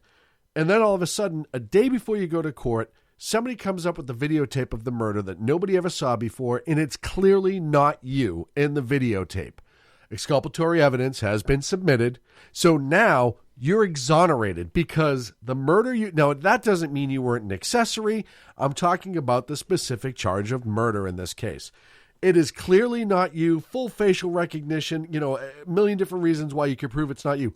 You're then exonerated of that specific crime. But the state didn't exonerate you. The evidence exonerated you. And when you can't prove the evidence, then you are technically exonerated if they can't charge you. They can't even charge him. What? They can't even go to a grand jury. They can't even indict. There wasn't enough evidence to do it either way. That's what everybody's forgetting.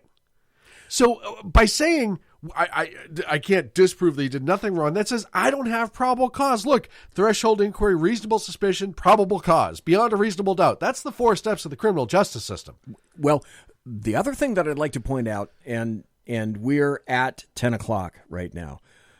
So a couple minutes. Yeah, we're still going to continue here.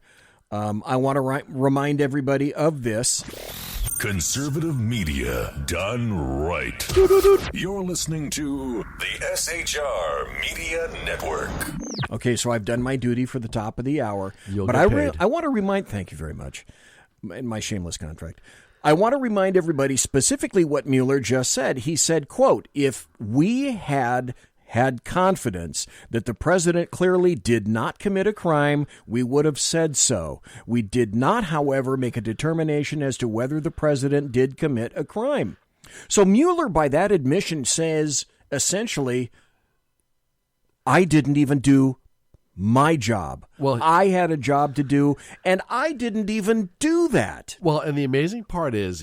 And it's not his job to make the determination. It's his job to line up the evidence and submit all that evidence to the DOJ, to the Attorney General, just like it was Comey's job to submit the evidence, not come to a conclusion, but submit that to the Attorney General. But Comey came to a conclusion. Yes, he did. And Mueller came to a conclusion that there wasn't enough evidence to move forward, and Barr agreed. That's not Comey's job. That's not Mueller's job. Mueller didn't do his job. Well, and here's the other thing, too, about all of that. And I've said this time and again. By him saying we could not prove that the president didn't do anything, all he's saying is... What does that mean? Yeah. All he's saying is there's no clear way, and I know people spun this out of control. First of all, that's not his job. So what he could very well be saying is that's not what I'm supposed to be doing. I'm going to factually state that, but I'm going to say it in a very diluted way so it's hard to interpret. But by saying we couldn't essentially exonerate the president, well, if you weren't doing your investigation to exonerate, and if you were doing your investigation to prove Russian interference... The question should be then, what the fuck was your threshold? Yes. Then. What's the point? Yes. To not exonerate, to my way of thinking, means, because in a court of law, it has to be one of two ways. Guilty or not guilty. Not guilty. So what Mueller told to me and you, we both have a criminal law type background. We know how this functions. I couldn't exonerate him.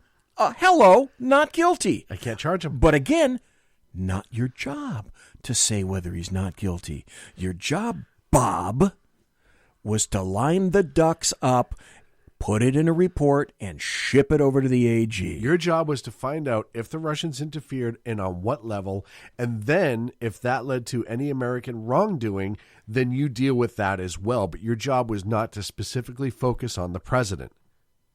I digress. Except that's that what it happened. Became... I want to go so many places right now. I know. Yeah, I know.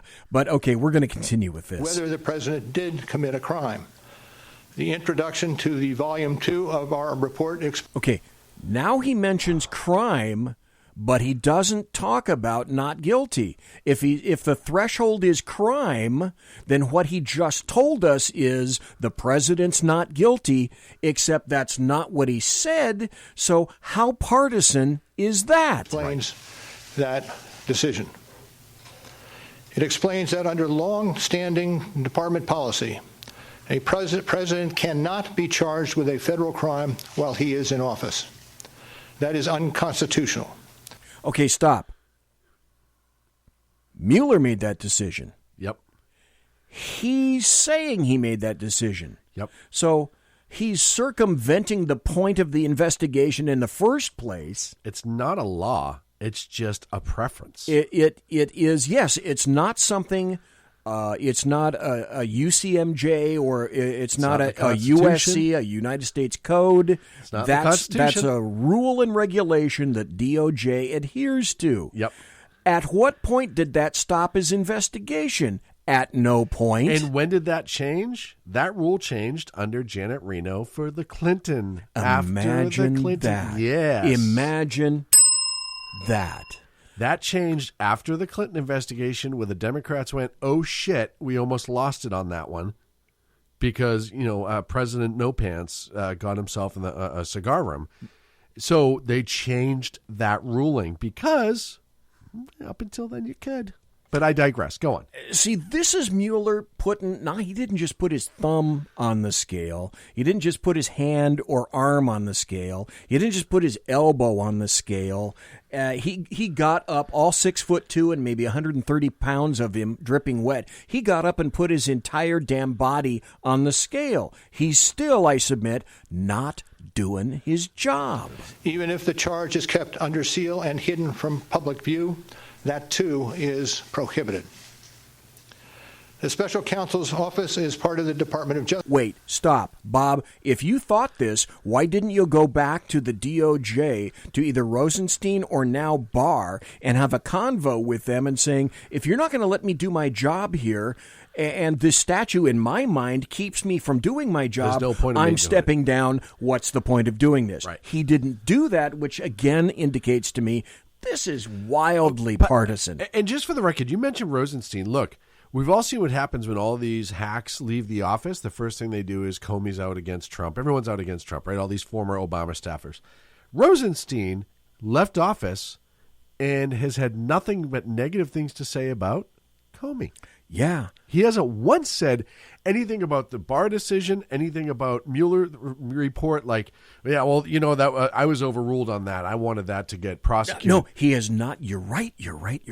He has not once said anything similar to Barr is biased. Barr told me not to say this. Yep. Barr is lying when he makes this reference. Not once has Rosenstein said anything. Nope.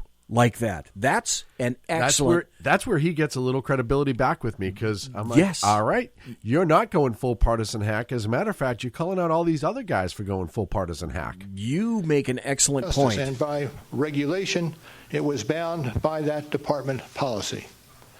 Charging the president with a crime was therefore not an option we could consider. The department's written up. So again, why didn't you just stop and say, if you're not going to let me do my job, I'm going to go back to my civilian practice? Opinion explaining the policy makes several important points that further informed our handling of the obstruction investigation.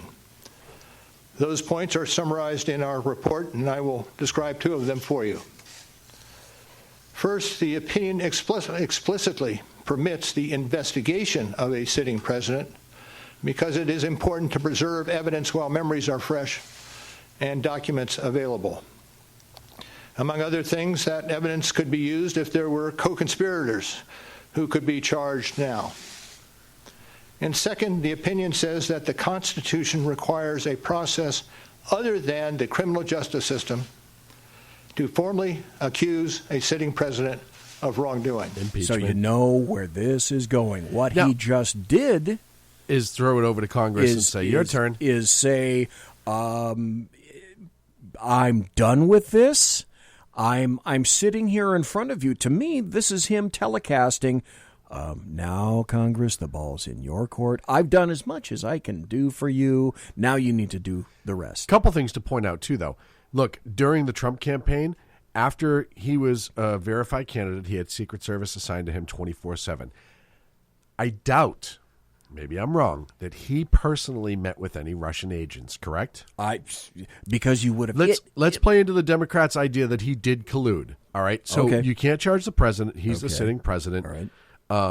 And he had Secret Service with him who can be subpoenaed and forced to report what happened. Yeah, they're not a priest. So throw that aside. So he didn't meet with any Russian agents. If there was collusion, like you just said, you can charge co-conspirators. So if it's almost impossible if you're going to accuse Trump of Russian collusion that he was the one meeting with people. So there would be co-conspirators, probably 10, 20, it may be a handful, but they would be a few. They can't even prove charges against a co-conspirator. So if you can't do that, then he either did it all by himself. Magically. Or there's no evidence to support any length of collusion, but you won't just say that. So you're going to say all of this bullshit. That's right. It's my determination that I'm going to throw at least a pound of smegma in the punch bowl. Because as I said before about this investigation, as soon as they had proof that he colluded, it would have been everywhere. Oh, two cops can keep a secret. Two Hells Angels can keep a secret if one is dead. Beyond department policy, we were guided by principles of fairness. It would be unfair to potentially accuse somebody of a crime when there can be no court resolution of the actual charge. But the co-conspirators, you could. Yes. So that was Justice Department policy. Those were the principles under which we operated. And from them, we concluded that we would not reach a determination, one way or the other, about whether the president committed a crime. Okay, stop. In my opinion, in my view, this is him pushing away from the investigation, saying my excuse for not being able to adequately complete my job is those terrible, screwed up DOJ rules and regulations. I should have been unfettered. This is when he went partisan. This is where he essentially said, look, I couldn't do anything, but that doesn't mean because the House is owned by the Dems that you can't impeach. You can't do the impeachment thing just because I couldn't. This is a clear broadcast. But that is the office's final position, and we will not comment on any other conclusions or hypotheticals about the president. We conducted an independent... You just did. Well, you just did. Everything leading up to that, you just did. After that one, investigation and reported the results to the Attorney General, as required by department regulations. Funky Tut. The Attorney General then concluded that it was appropriate to provide our report to Congress and to the American people. At one point in time, I requested that certain portions of the report be released. The Attorney General preferred to make the entire report public all at once. He's still out of breath. He's still tongue-tied, and this is not extemporaneous. He's reading this off of copy. Here's the best Why part. is he so tongue-tied and messed up on this? I think I know why. Well, he's stressed. He's worried. He's major stressed in this. And he just nailed it. I said that only certain parts of it should have been released. The Attorney General decided to release the vast majority of it. So now everybody in the world is going to be able to go in and dissect the failures of, and I said this the other day, he's either incompetent or there was no crime. His team was either incompetent, the smartest investigative mind, $25 million, how many agents? 50-something agents. Tons of agents, in 2 years, subpoenas. and they couldn't prove it. So either Trump is an absolute criminal mastermind genius, or Mueller's team sucked, or nothing happened. This reminds me of a case that I was involved in with the FBI. This occurred many, many years ago, so I can talk about it, called Woodworker, where we had task forces and tons of people, and we were all going to conduct raids on 20 to 25 different locations all across the United States. There were drugs involved. There were bad guys. We didn't even get a fucking Advil out of that. Yeah. and we appreciate that the Attorney General made the report largely public, and I certainly do not question the Attorney General's good faith in that decision. Now, I hope and expect this to be the only time that I will speak to you in this manner. Nope. Does he really? Nope. He'll be on all the news networks soon. Oh, just you wait. Unless when we finish with this, I think we've got some more comments, don't you? Unless one of the caveats near the end, and maybe it was, is that hey, for you to resign, you have to sign this non-disclosure act. We don't know, do we? Mm-hmm. Go ahead. I am making that decision myself. No one has told me whether I can or should testify or speak further about this matter. There has been discussion about an appearance before Congress. Any testimony from this office would not go beyond our report. It contains our findings and analysis and the reasons for the decisions we made. We chose those words carefully, and the work speaks for itself. And the report is... Okay, Bob, if the report speaks for itself, why are you here talking nervously out of breath to us? Why? Well, and I'm sure, too, that I almost guarantee, look, if A.G. Barr knew exactly what he was going to say right here, he wouldn't have let him speak from the DOJ. He would have just let him resign and walk away. I have a feeling Mueller presented this like, hey, I just want to kind of close the door on this. I want to go out and give a speech and say, we're done, the investigation's over, and that way it'll give closure to people. And then he spewed this out. I do not think the DOJ thought this was coming. Is my testimony. I would not provide information beyond that which is already public in any appearance before Congress. In addition, access to our underlying work product is being decided in a process that does not... Okay, Sean, let me ask you this question. Yeah.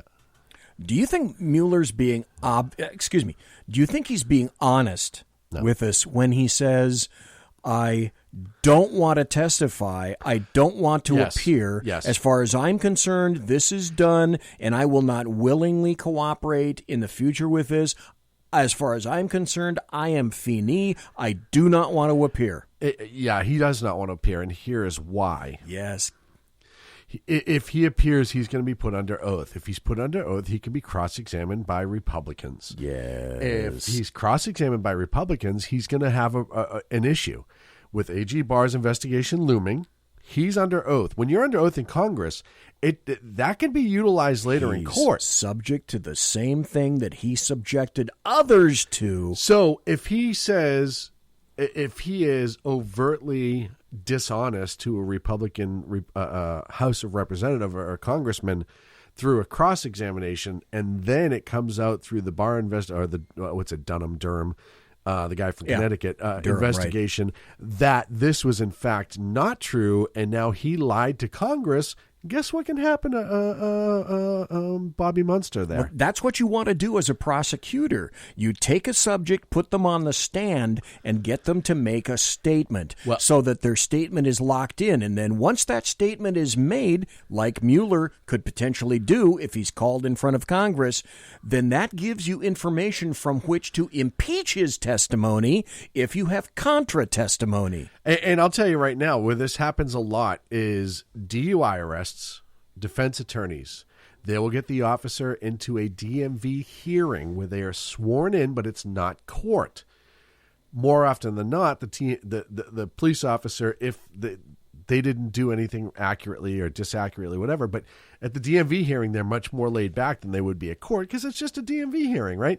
And then they try to catch them in some sort of lie, exaggeration, whatever. I'm not saying that it happens a lot, but I had a defense attorney tell me that is most of the time in a DMV hearing, which you're still sworn in, it's still admissible in court, and you're under oath, that more likely than not, if there was any wrongdoing done by an officer or negligence, he just screwed up or whatever, it would come out, and then he can present that in court. And if the officer testifies to that in court that he didn't do that, and then you say, well, wait a minute. We have this. You are formally archiving a statement. Yes. The likes of which can be used if there's opposing testimony and your previous statement. is subject to being impeached. Yep. So that's exactly what he's afraid of. So what he's saying with is, look, my statement is the statement. I don't think he thought Trump would ever declassify everything. And now we're going to know exactly the methodology that they used for this investigation. They're not going to expose the methodology of spying and all that other stuff. The means of that will not. That's not subject. They will absolutely explore the methodology used by the Mueller investigation. Involve our office. So beyond what I've said here today and what is contained in our written work, I do not believe it is appropriate for me to speak further about the investigation or to comment on the actions of the Justice Department or Congress. And it's for that reason I will not be taking questions today as well. Now, before I step away, I want to thank the attorneys, the FBI agents, the analysts, the professional staff who helped us conduct this investigation in a fair and independent manner. He's wondering if Hillary already wrote a These suicide individuals note. who spent nearly 2 years with the special counsel's office were of the highest integrity. And I will close by reiterating the central allegation of our indictments, that there were multiple systematic efforts to interfere in our election. Sorry. And that allegation deserves the attention of every American. Thank you. Thank you for being here today. Then they throw a question at him. Sir, if you're subpoenaed, will you be no question. So the question then remains, to whom is he answerable? He doesn't want to be answerable to anybody else, and he sure as hell doesn't want to appear. Now, Nadler has said that he'd like to get him in to answer questions. Will he subpoena him?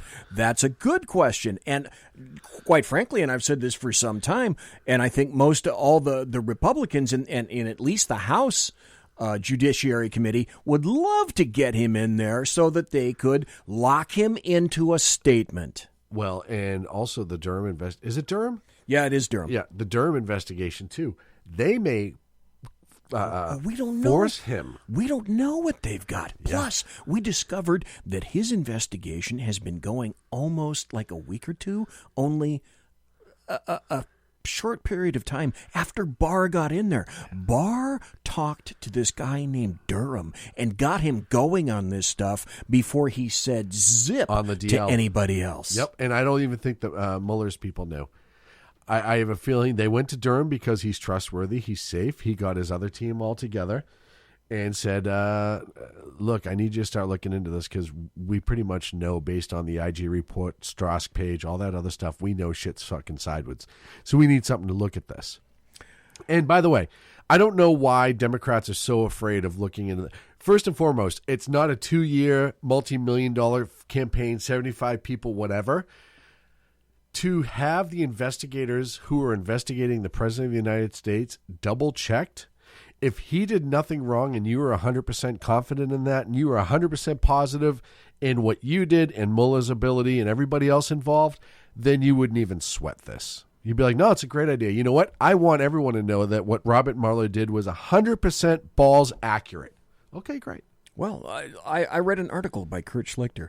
When everyone wants transparency and declassifying documents was great, when it clearly favored the Democrats. The Democrats. Or so they thought. Then transparency was wonderful. You bet. They made a movie about declaring and revealing all the documents in All the President's Men, the Washington Post, etc. It used to be that everybody loved transparency. Now, to reveal documents is to, that goes against every fundamental thing that we stand for in America.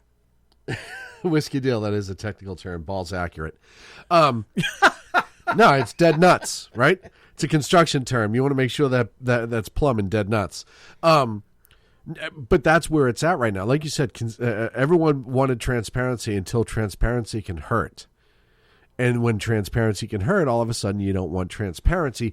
It reminds me of, I always remember this line from the original Incredibles movie, the Disney movie, when the bad guy is talking about why he wants to make everybody have the ability to be a super. And he said, because when everybody's super, Nobody is. And very nice. And I always think of that statement and stuff like this. When everybody's transparent, then all of a sudden there's a problem. When you have selective transparency. Yeah. Imagine that. Yep. Hey, you know what? Monkey butt. Monkey butt. Monsieur! Hasn't worked! That is People don't know that this is from Dr. Strangelove. Yep. Peter Sellers. Yep. That is not my dog. It's still one of my favorite lines ever from a Peter Sellers movie. Does your dog bite? No, my dog does not bite. The guy gets bitten and says, but I said that is not my dog. Great movie. Okay, folks. We had a great time tonight. We talked to Ray J in the first hour. Sean came in here. Had a great time. Thanks for being here tonight. I got to tell you, my promotional consideration is by the Lockheed Martin Skunk Works and also by the Boeing Company. If it ain't Boeing, I ain't going. Still trust Boeing. And also by the Pratt & Whitney Engine Company, providing thrust you can trust. And also, just for tonight, one time only this week, the Allahu Snack Bar, where there's just a little bit of Muhammad in every bite. Ooh. Yeah. Tiaras by My Little Pony. It's a little gamey. I know. That's true. And also, thanks to my personal KC-135 Kettle One refueling team with whom I will be consorting in less than an hour. God bless them. God bless you. Have a great weekend. Be safe. I'll see you next Tuesday. Thanks for having me. Thank you to all the listeners. Yep. Thanks for having me, too. God bless. Take care. Have a great weekend.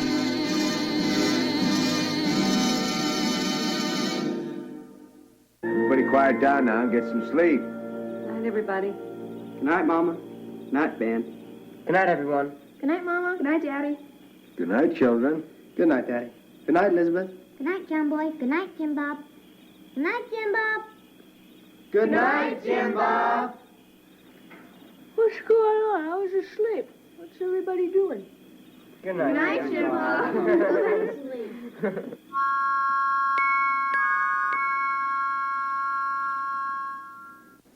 Good night, and good luck.